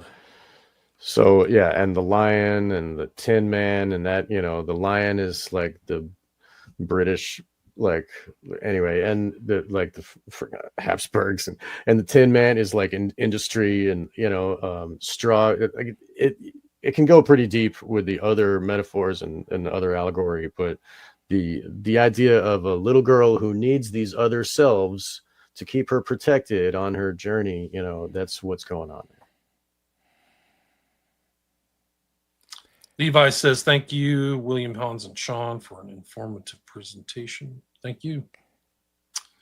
It's my pleasure. Where are we? Did we get past the CIA, or did you get to the Melbourne? No, Australia? we made it to yeah, it just right. There's one more paragraph on that page. We should call Guinness Book, I think. This is like, you know, it takes just as many times to get through this. It'll take about just as much time it took Kubrick to film Eyes Wide Shut. I think we might get to it by the end of next year. Yeah. Well, There's a lot to talk about. I mean, the thing is, like, this is great. I love it. It Thank all you. down, man. So this is what's interesting is that I think you just summarize the next paragraph and let's read it. But so this is a study in Sydney, Australia, and basically they wanted to see if it's real or not, and they had actors, you know, acting like they're suffering, you know, multiple personalities, and people that actually had that, there were distinct changes in the brain that shows they weren't acting. So, and then, I don't know, so we can, there's the next page. So does all of this. We're at the 1 hour, 50-minute mark, guys. So Yeah, I don't know, so- like, what- Please, William, tell us where we can find your work and your books. Yeah, you can go to William Ramsey Investigates, my podcast. I've got 5 books on Amazon. Actually, I have 6 books. I have a smaller book that I wrote called Aleister Crowley, A Visual Study, for $5 if you want to see a bunch of pictures of Aleister Crowley. And then I've got 5 documentaries on my Patreon. So you can check out my Patreon. I post a lot of stuff there, so you don't have to watch the stuff with ads or anything on my Patreon. And that's about it. Thank you. I don't know when you have. I mean, I'm not saying we have to wrap it up. I'm just saying we're Oh, okay. near the Well, 2 hour mark. I got How much time do you another. have? I got another hour before I have to cut it. Okay, So. I do have to let the dog out. But, I mean, All it's right. just He's got to whatever. hide in his bathtub. It's all right. It's no, okay. I gotta let the dog out, man. Right. But, How much far longer do you guys want to go? I mean, it's kind of a good. The truth be told, we could keep going for a while. I think it's kind of a good Good spot to stop. Okay. closure point. I mean, I could keep going all day, but you know, it's. No, I mean, no, God seriously. bless you, Hans. That's great. We should. That's why we are I mean, blessed. That's 1, why 2, we want to have your voice here 3. with us, because you can talk about this. This is the best. We have 7 more pages. We got through 3 pages, I think. 3 full pages. I mean, if you want to just, what you guys want to read, could go. Just want to keep going. That's fine. I'll just let the dog out. I'll be there. You can, I mean, whatever. I mean, I could probably go another half an hour. I know Sean's got to go to work. Sean, you muted. Oh, I got another hour before 2 o'clock is my real cutoff. So we're at 1 right now. So Okay. Well, Sean, why don't you go ahead if you want to? You want to Okay. take over the reading, or William? Would you like to read? so where were we exactly? Top of this page? I think that we're at the top of page. Yeah, X, so how does- the, How, how does all this relate? Yep, All right, I got that's it. where we are. Yep. So, how does all of this relate to the concept of mind control? In the simplest possible terms, what the term mind control refers to is the process of first enhancing an unwitting subject's natural ability to dissociate. In parentheses, creating, in essence, the condition of multiple personality disorder. And then controlling that subject's dissociative states by creating one or more alter personalities that are effectively under the control of others, and that are unknown to the core personality. So that's the basis of SRA right there. And he says it so well in just a couple sentences. Do you have anything to say? Right, before? unknown. It's just unknown. Okay. Yeah. Goes back to this whole thing. I mean, Manchurian Candidate's a theme. That's what that statement by Dr. Yen Lois. Like, it's a perfect weapon. It doesn't even know. He's going to be amnesia. Right. They don't even know that they are smoking cow dung. Right. So, okay. But can this really be done? Is mind control a real phenomenon or merely the product of the fertile imaginations of various conspiracy theorists and self-described survivors? The answer to that question lies in the answers to several other questions, beginning with, do dissociative states occur naturally in the human species? As anyone who has ever driven their car to work on autopilot or been caught daydreaming or spacing out can testify, the answer is yes. Although the vast majority of people would not normally use the term dissociative state to describe the experience. Next question. Can the naturally occurring ability to dissociate be enhanced? The answer here also appears to be yes, albeit with the caveat that enhancing that ability generally requires the infliction of severe trauma, preferably during the vulnerable childhood years. This is great. Yeah. Next question. Would the CIA and other U.S. intelligence agencies be restrained morally or ethically from inflicting such trauma? No, Yeah. caps, no. Big question there. Yeah. Well said, William. Do you want to talk on that for a minute? No, but I mean, it's just like his line of thought. Just like, exactly. just give credit to massive props to Dave McGowan. Right. The government obviously doesn't have any moral qualms in doing it. Like we see it time and time again. You know? Yeah, it's proven they don't. How this question is answered depends largely upon the individual reader's political orientation, the mind control that they have, and level of awareness of national and world events. So the level of awareness of their own programming, right? Serious students of covert operations know that the CIA has a long and very sordid history of sponsoring countless assassinations, civilian massacres, violent coups, and barbaric torture / interrogation centers, parentheses, and that is just the short list. So true. This bloody and very well documented, see William Bloom's Killing Hope, Common Courage Press, 1995, for a detailed look at some of what the intelligence community really does with your tax dollars. The record suggests that there is little, if any, that the CIA will not attempt to justify in the name of national security. Documents released through FOIA requests have revealed that, at the very least, the agency has not shied away from funding and sponsoring studies in which very young children have been dosed with LSD continuously for several weeks. Incredible. Welcome back, Hans. I'll keep going. The next question. If we accept that dissociation is a real and naturally occurring human ability, and that the tendency to dissociate can be enhanced, and that the intelligence community's hands are not tied by ethical concerns, then the final and most critical question becomes, can enhanced dissociative states, once created, be controlled? George Estabrooks was clearly convinced that that was indeed the case. He claimed that, okay, do you want to talk, William? No, I just like that. That's so important. Can enhanced dissociative states, once created, be controlled? Yes. I mean, the answer is yes. Man, it's so, okay.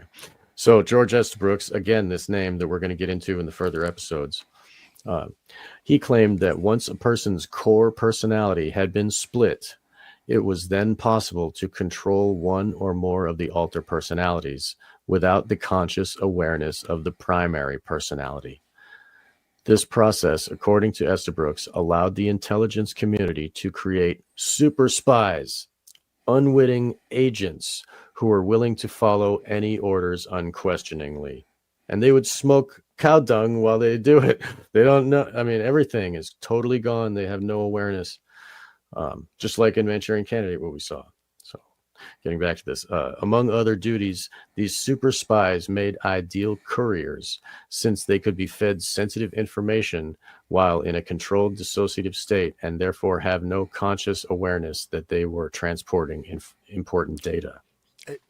So, Kay Griggs, you guys familiar with her Oh, stuff? whoa, yeah. The hours and hours and hours, right? The whole She's thing. great. Holy crap. She's on YouTube. Everybody look up Kay Griggs. Yeah. Okay. So she actually, it was interesting. I see what happened to her. She actually just retired from, doing stuff in public, just hanging out with her family. But Kay Griggs, I mean, her husband, right, is part of this whole inner world of that Naval intelligence. high level intelligence with parties, gay stuff, with all kinds of things going on, and even this kind of, the split personality or whatever Right. you want to call it.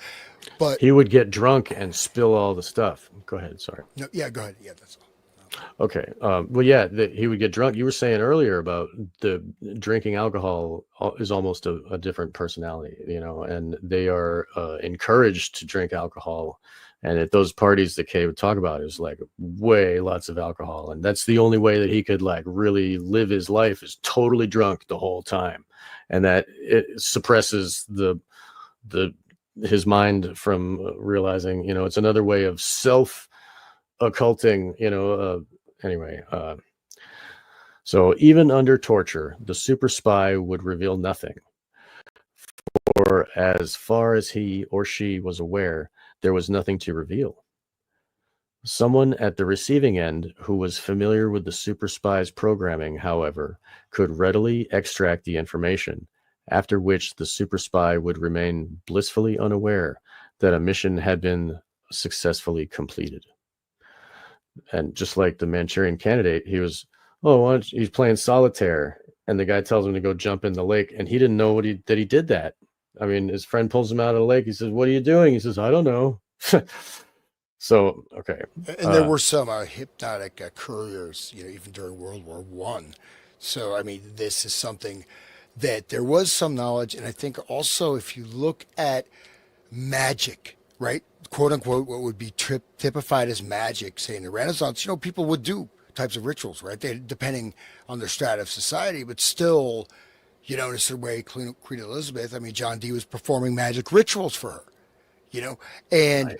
So, but what I'm trying to say is that within this, are there particular fragrances? Are there particular light, sound, color combinations? Are there whatever energies, whatever you want to say, that some of this stuff can be shift? You know what I mean? There's stuff Right. that was around the Hashishans, man. This is full, this was a pretty advanced technology in the 13th century or whatever, right? With no technology. So I just wanted to throw it out there, especially the courier stuff, though. But one last thing about that is it's pretty light. It's one thing to carry information that you just remember this information, you repeat it, and then it's silenced. It's another thing to train someone to be like an assassin. You know what I mean? There's much more complex. The courier thing also happens with the hookers, the sex women, because they are, they're brought around by the USO show to the enemy territory to go like tell the generals what to do. So in their altered state of sex kitten or whatever, they relay information to powerful people that are accessing them, so like that's another way of information transmission that's used here. It's not just the super soldier, it's also the women in the sex stuff. And just like with the LSD thing, the nocturnal emissions, that program that the government did where they would dose the johns of the hookers, and then they would try to influence and tell them things and try to extract things and that type of stuff. So I will continue. As dubious as Estabrooks's scenario may at first appear to be, it is not so very different from the common phenomenon of driving on autopilot. Let us imagine that you have managed once again to find yourself at work with no idea how you got there. You can remember nothing beyond pulling out of your driveway. So you decide out of curiosity to pay a visit to a skilled hypnotist. And there's another footnote here.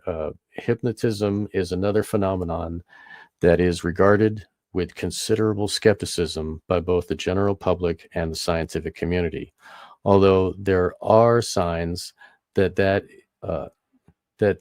is beginning to change. Despite its long history, scientists have wondered whether hypnotism is a genuine psychological state or a gimmick. Noted the National Post, in quotes, but recent research shows it causes measurable changes in the brain, unquote.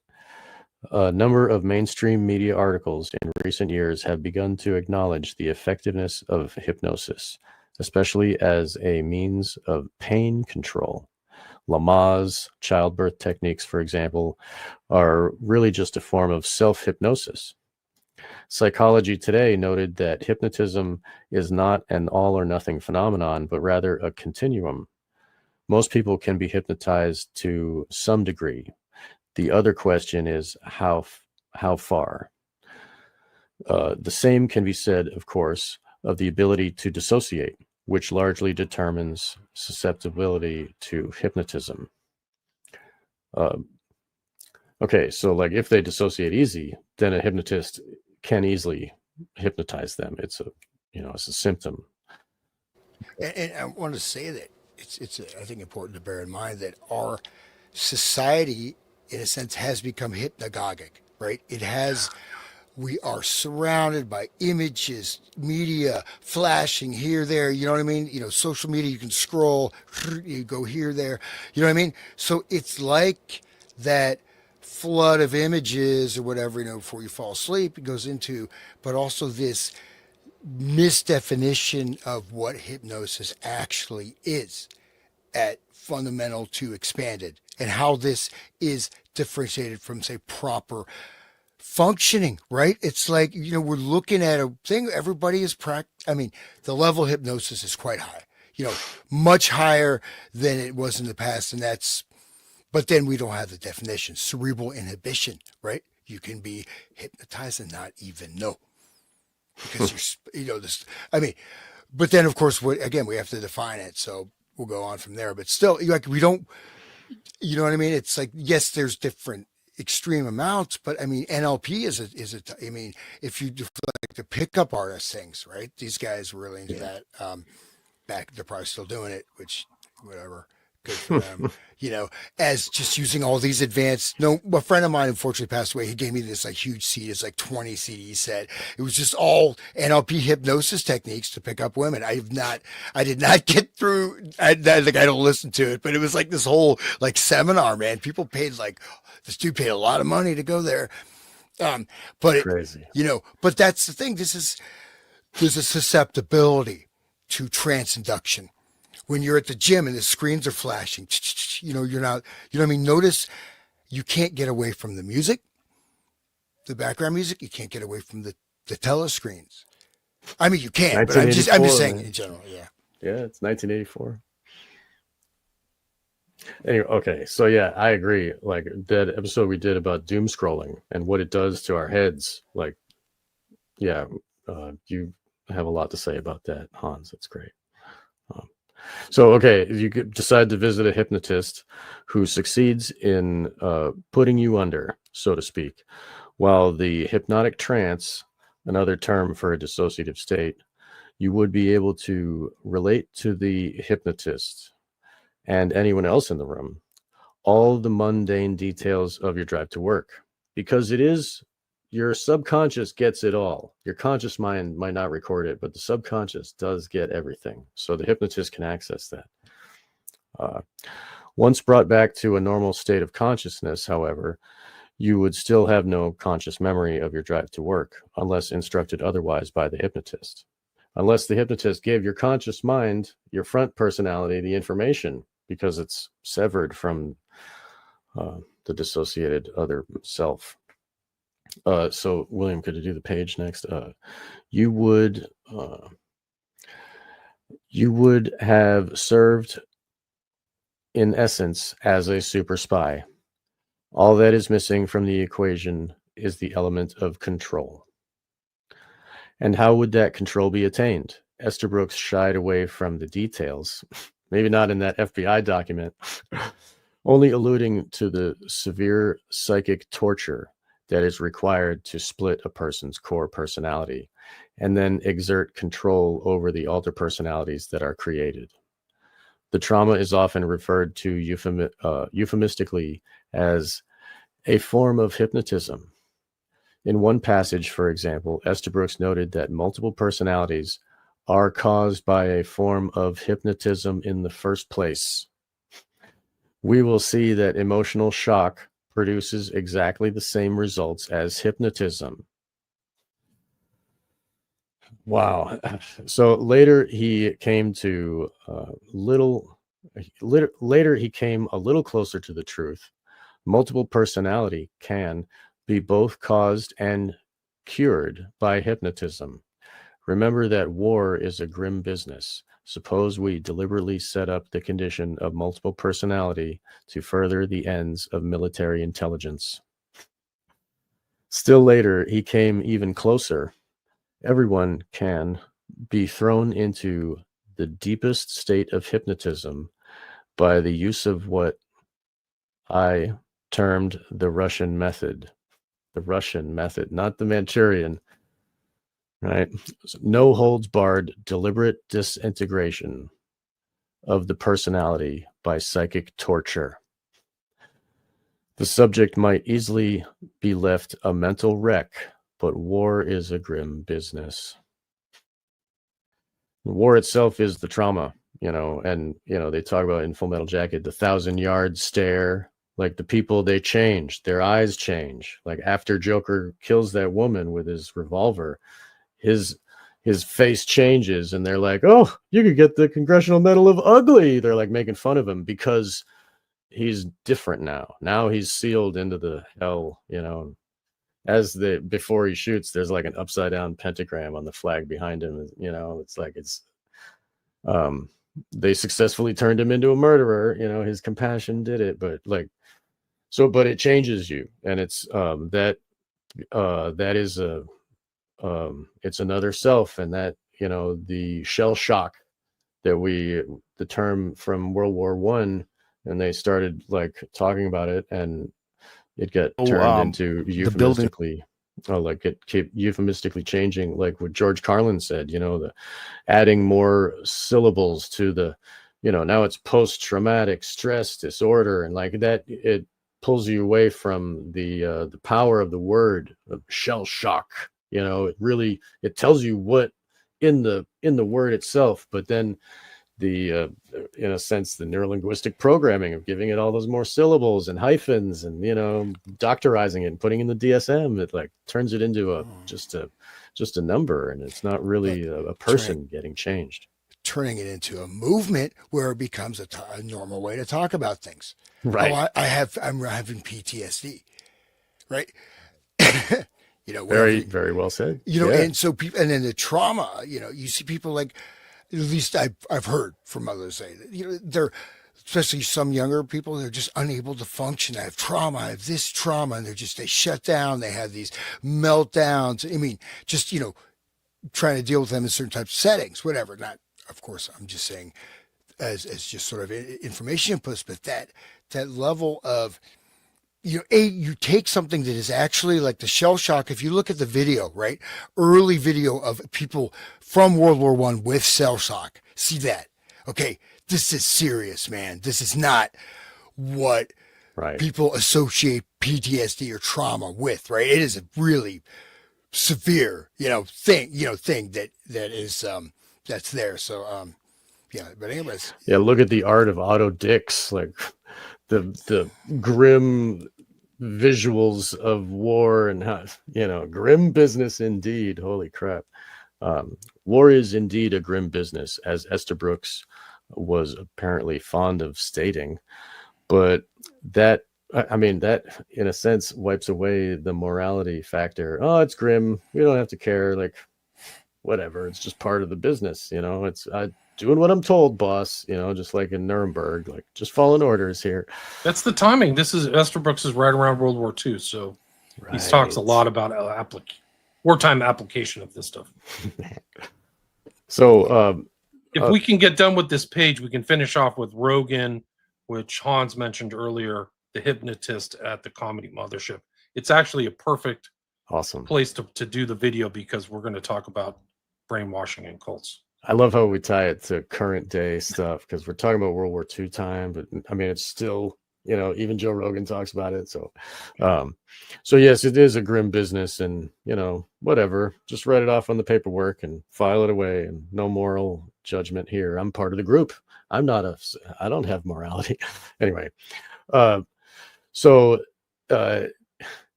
he's fond of stating, but the argument hardly justified that the type of research the doctor endorsed, including using children who are notoriously easy to hypnotize as research subjects.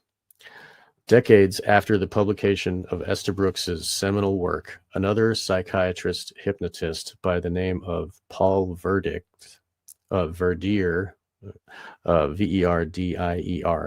wrote an obscure book entitled Brainwashing and the Cults, an expose on capturing the human mind.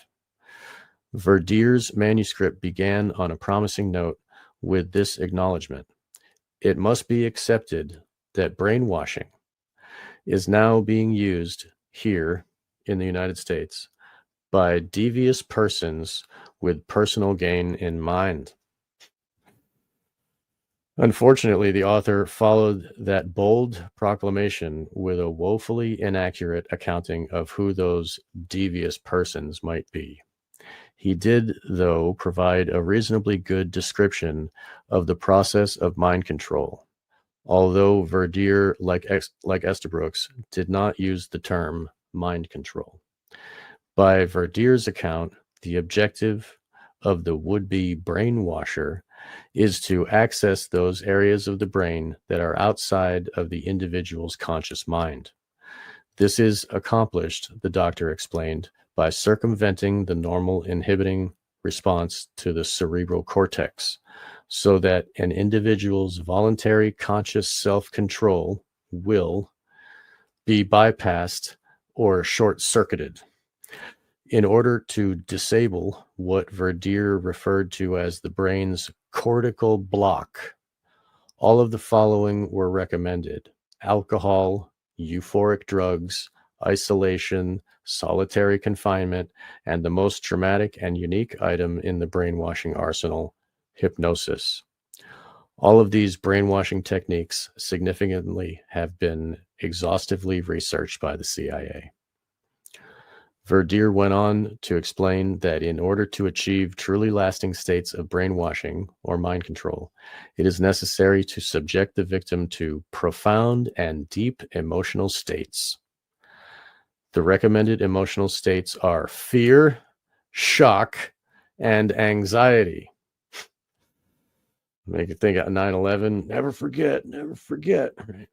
So, all of which have an intense disinhibitive effect on the human brain. Even more effective is pain, because according to the eminent neurologist Dr. Wilder Penfield, Dr. Penfield was an associate of the notorious medical torture practitioner and MK Ultra operative Dr. David Ewan Cameron. I like how he describes Ewan Cameron. So Wilder Penfield, sensations of pain from the muscular sensory system enter the subcortical brain regions directly. With the passage seemingly lifted from Estabrooks' writings, Verdier left no doubt that pain and fear are the most useful items in the MK Ultra toolbox. What is SRA? I mean, holy crap. Okay. In quotes, Russian political scientists do support the belief that given enough punishment, all the people in any time or place are susceptible to hypnotic control. Footnote here. This is a very common form of disinformation that is found frequently in the writings of CIA-affiliated writers. Acknowledge that mind control is a real phenomenon, but then blame it all on those godless communists. Just like Manchurian Candidate happened in Manchuria over there, right? Yeah. Other agency-penned manuscripts deny that mind control exists at all, which is another common form of disinformation. Okay, Verdier echoed other Estabrooks's beliefs as well, including the idea that brainwashing could and should be widely utilized for benevolent purposes. I can't see. Can you get the thing off the screen? Fez Woody's comment. That's okay. Sorry. I can't see the bottom. That's all. So another footnote, number 7 here. The final chapter of Verdier's book, entitled "Benevolent Brainwashing." In the future, this is like all this Huxley, holy crap, contains the following recommendation. The process of brainwashing could be used effectively and economically to solve many of society's pressing human problems, which, until now, have seemed virtually unsolvable. It's like Brave New World, the whole thing. They'll love their servitude, you know? So where was I? Okay. The way he says that, too, they would love this attitude, like a creep. Yeah, such a creep. Yeah, and he like had hygiene problems. He was messed up in the head, you know, and that whole thing. He was inbred. He was part of like the whole. His whole look at his family tree. It's like 2 names. Who are you talking about? Huxley. Huxley. Oh, they all inbred with each other, and then Huxley grew like he was tall, but he had really bad eyes. Right, and then Julian, his brother, like, what did he do? He was right.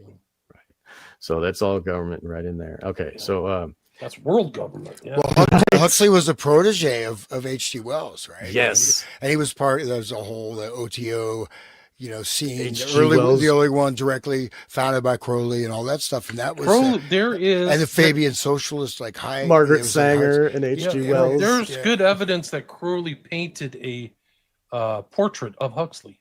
Oh my God! It's in a private collection somewhere. And they these were guys together, and Crowley turned Huxley onto mescaline. And they're also in that kind of picture of Dorian Gray, you know, lifestyle with, you know what I mean, like lots of some kinky stuff going on with Huxley and those guys. But he was introduced, though, that, you know, the psychedelic stuff were brought even when he was still in England, right? He was seen as this great spokesperson for this. In fact, that was his job. Right. And he set up these original networks of these like temples in like Southern California. They were a temple that was like the Eritrean Order of the Divine something or other, kind of a weird name. But and then these also were connected, of course, with Esalen Institute and all this stuff, right? As the other side of taking that light box, right? This was counterculture. Put this on and just trip out. It's really cool. Yeah, and Grateful Dead, that whole thing, and Stanford Research. And it's pretty incredible because he's kind of ties into JFK in an oblique way, because he and JFK died on the same day. Oh.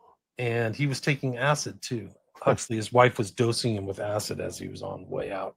Good for him, though. It must have been fun. And of course, The Devils of London, right? Which is that really crazy book. Loudon. It's the movie. Loudon. The movie by Ken Russell, man, that movie was banned. Yeah. That is an intense. They are taking over. I actually read into my history things, the whole story behind the Devils of like it was like something out of a CIA experiment. It was mass hysteria. Grandier, the word means to be ridden by I forget, a horse exactly. or something. Yeah, like so Grandier is like Urban Grandier was his name. It's weird. And it goes to might be fake. What the demon possession of the voodoo people say, it's like being ridden like a horse. Wow, you know, they're wild. Just it's wild. Yeah, I was going to say this earlier, which is a broader point, but we are surrounded, right? I started out talking about these mass shootings that are happening, with some of which are pretty, you know, of course it's par for the course, but this creates a state of tension. But this man. Fear and pain, like to see the pain of the children dying at this Christian school shot up by whoever, and it hurts. Like for us to see Charlie Kirk get murdered on camera, like it's intentional. Painful. Yes. That was planned out. Yes. Like I don't think the JFK shooting, like we got different visuals, but the Charlie Kirk, that's intentional cause of fear. Yeah. Like really, they had fireworks at the memorial. Like what? No, but it was they knew he was going to be there, so they made sure. Like they Right. could have got him on a driveway or something, right? Or So got him going to the hotel. No, they wanted a public execution. right. Guy. And that like That's it what they harms chose to all do. of us. And that like 9/11 was a public execution of all those people. And that trauma is like what they were saying they can use for, in their terms, the dark occults, like they think they're doing 9/11 for benevolent purposes. So they can have their one world order and only kill 3,000 people instead of having a whole war to get this Patriot Act. You know what I mean? They need to traumatize the public sufficiently enough so that they will accept their enslavement, and it's a controlled situation on their own territory that, you know what I mean? Like, it's much cleaner and easier than doing like whatever war. Anything can happen. Like once they do that, then they can have their controlled wars with the Iraq and the Afghanistan and all this, like, the years of endless war, like in 1984, but it started with our consent, and our consent came from the trauma that came, the fear, the state of fear, shock, and anxiety. But hysteria, mass Yes. hysteria. So what you have is the ability to create small pockets of mass hysteria, right? Or separated, like you're talking about all the TikTok challenges. That's a mass Dude, hysteria. whoa, It's yeah. separated geographically, right? Dude, it's just this sentence right here. Russian political scientists do support the belief that given enough punishment, all the people in any time or place are susceptible to hypnotic control. There you go. Like All the people in any time or place. but it has to come through trauma. That's the mechanism. So they have to Given enough punishment. right. But you can voluntarily be hypnotized. That's what's also happening, right? You can watch The TV. Lamaze thing, right? It's Lamaze. orange threat level today, and it's red threat level. Oh, Obama, or Obama. Freaking They're Osama ramping it up said right now. something. There's going to be a terrorist attack. Oh, Al yeah. Qaeda's infiltrated the U.S. They're going to There you terror go. attack you. Right, dude. I don't it's think never ending. Never forget. Right. They Why are we keep paying it $1 trillion going. for defense? What And but you like, losers let Al Qaeda like into the that country? boat though, the Like, boat where's just the money going? What are you doing, you idiots? Like you $1 trillion defense department, and you've got sleeper cells in the United States. Right. What a joke! What a joke! and Let's all finish. the, Hold on. Let's finish off this Yes, sir. paragraph and then play the video and then wrap it up. We're at the 2-hour mark. Thank you. Yep. Brainwashing can be slow, insidious, and sure when applied to children in early life. It is likely there is a short period of time following corporal punishment when the child is in a state of decortication, hypnosis, so to speak. This is the ideal time to plant the positive instructions for better behavior in the future. What the good doctor considered corporal punishment and positive instructions was left to the reader's imagination. And this is kind of It was owned by a interesting. cult. This is what you had. Think about public school. The building that I bought was owned by a cult. Get out of town. Yeah. I didn't know the extent of it until I was already in the deal, until I'd already signed the contract. My friend Adam called me up. He goes, "Hey, man, you watched the documentary on this cult?" Adam Egget, who's our talent coordinator. I go, "No." He goes, "Oh, it's bad. You should watch it." He goes, "It's fucking crazy. It's called Holy Hell." Yeah. It's about this dude. His name is Jaime Gomez. And he was a gay porn star and a hypnotist. And he started a cult in West Hollywood. He was teaching people yoga, and he got a bunch of young disciples, and they believed that he was a guru, and that he was God energy, and he convinced them. And he ran this game for like 10 fucking years. Maybe he was hypnotizing people. He was 100%. That's how he got in trouble. They all started talking because one guy left the cult. And when he left the cult, he sent a mass email saying, "Hey man, this guy's been hypnotizing me and fucking me for the past 10 years." And then they all started talking about it. And they all started sharing the email, and they all started sharing their stories with him. They had all kind of kept it under wraps. And this guy was doing this, and he escaped LA because they were after him. It was right around the time when Waco went down, and the Cult Awareness Network was like going after cults. And so they escaped. He changes his name again. His name was Jaime Gomez. He changed his name to Michel, and then he changed it again to Andreas. And that's when he moved to Austin. And he built this place called the One World Theater. And this is the place I bought. So all these poor, lost kids, they built this place for him. They were his disciples. They didn't have contractors. The cult members built the place. Under hypnosis. Well, I don't think that was under hypnosis, but what he would do is he'd give them therapy every week. He'd charge them money, charge them $50 for therapy, and then he'd fuck them. This guy. You should watch the documentary. The documentary is wild. Because, holy hell. Yeah, because like we were talking about cults. Here's the thing. In the beginning, it was working. In the beginning, it looked like fun. Because I think in the beginning, he was young and hot. He's a beautiful man, especially when he was young. And he had this crazy body, six-pack. That's when he's getting older. But when he was young, when he was a gay porn star, he was a beautiful man. And I think he probably got plenty of dick already. He didn't have to fuck his disciples. And he just had these people that were like washing his feet, and he was teaching them yoga and telling them that they're all God energy and everyone's God and I'm God. And he even got so far with the hypnosis that he convinced these people that he could give them the enlightenment. They could touch them. I think he called it the knowing.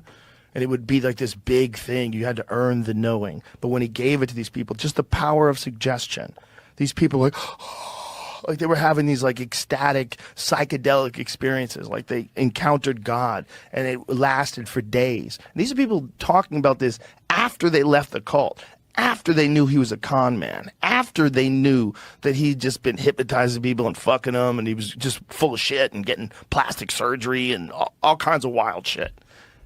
Even though they had gone through all that, they still went back and talked about when he would do that to them early in their life, and that they really did like experience God.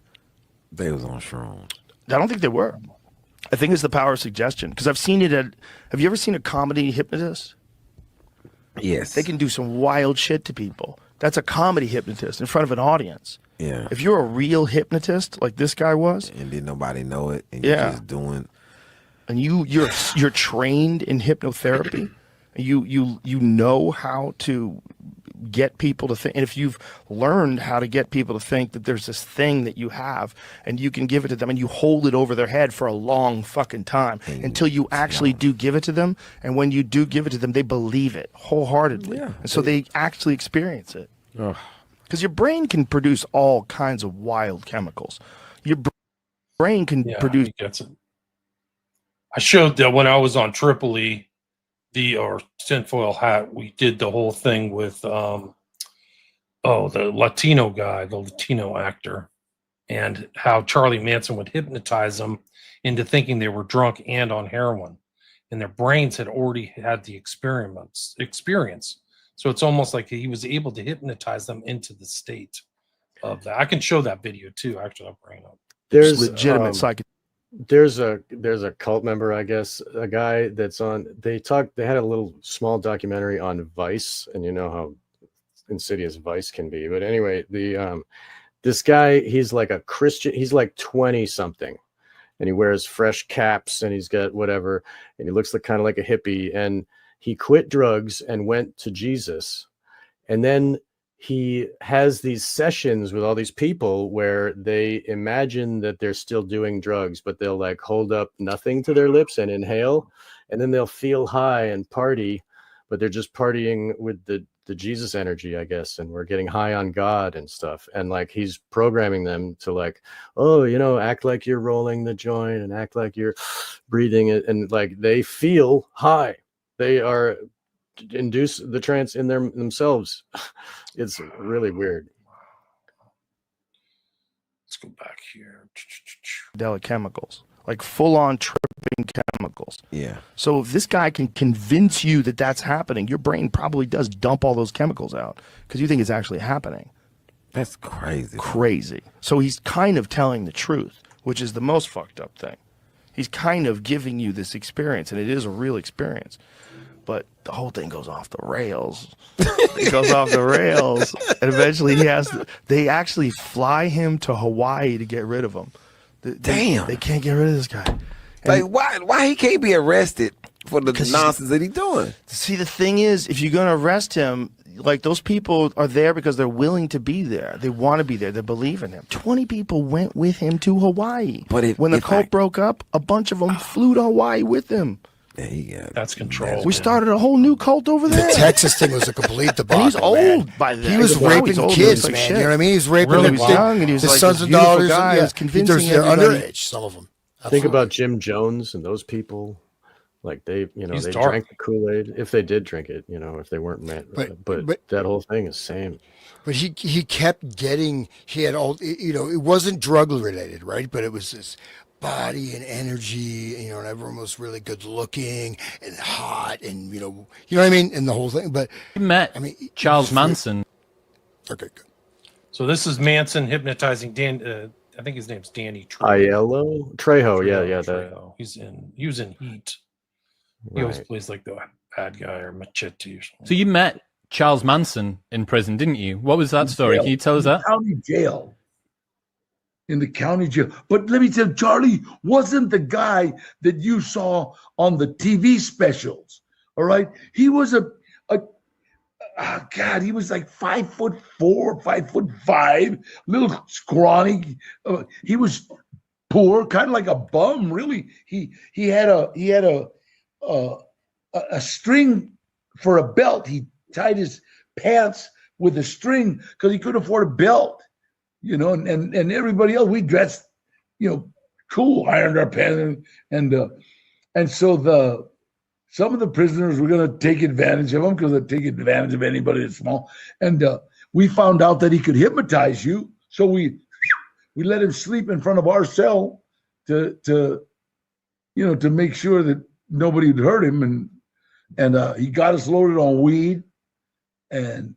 He's not really explaining himself. He's made this statement in multiple places, but what he's saying is that he hypnotized them to think they were high on weed and heroin. And 3 of the guys in the cell. Everybody else had like 6 guys in their cell. We only had 3 because we were special. I had 2 killers with me.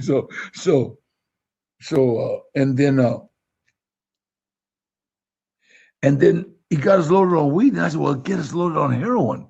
So the 3 of us tried to get loaded. He got 2 of us loaded on heroin. One guy just woke up, and afterwards I asked him, how come he couldn't do him? And he asked, "Did you ever get loaded on heroin?" He goes, "No." Well, your mind doesn't know how to work. Do you understand? Your mind doesn't know how to react. So if I tell you to do something while you're hypnotized and you haven't done it before, or you don't know how to do it, you'll just wake up. And that's what kept happening. Yeah. See, Wow. Manson knew it. You'll just wake up. See, I can't program. He knew.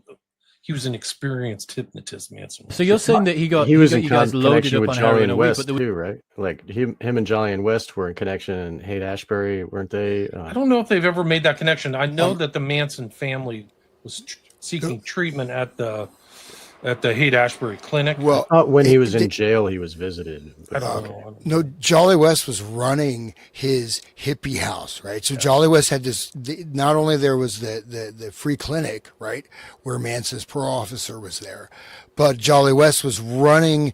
He also had offices in that building, in the clinic building, for his. They had hippie houses, right, with agents, undercover agents who, have written about it. They worked as undercover agents in the hippie houses all at the same time Manson was there, right? And Manson was given LSD by his parole officer. And then that's when he started getting this messianic vision, because that wasn't there before. He didn't have he was whatever. He was a street hustler or whatever he was, pimp, etc. But yeah, so. there's no heroin or weed in the room, right? He was doing this purely through hypnosis. People know when I get loaded on heroin, my eyes, I get red under my eyes. And it's like literally the first thing, blah, you throw up, you dump. And I mean, me and Chato, it's like we both got blah. He dumped in the sink, I dumped in the toilet. So the effect was enough to Wow. make them think that they were on heroin and throw up. Wow. And looked, hey, what you doing? And whoa, everybody was like shocked. And this Johnny Ronnie Cruz, he was like, well, what happened? He never got loaded. And boy, I was sorry when they transferred Charlie out.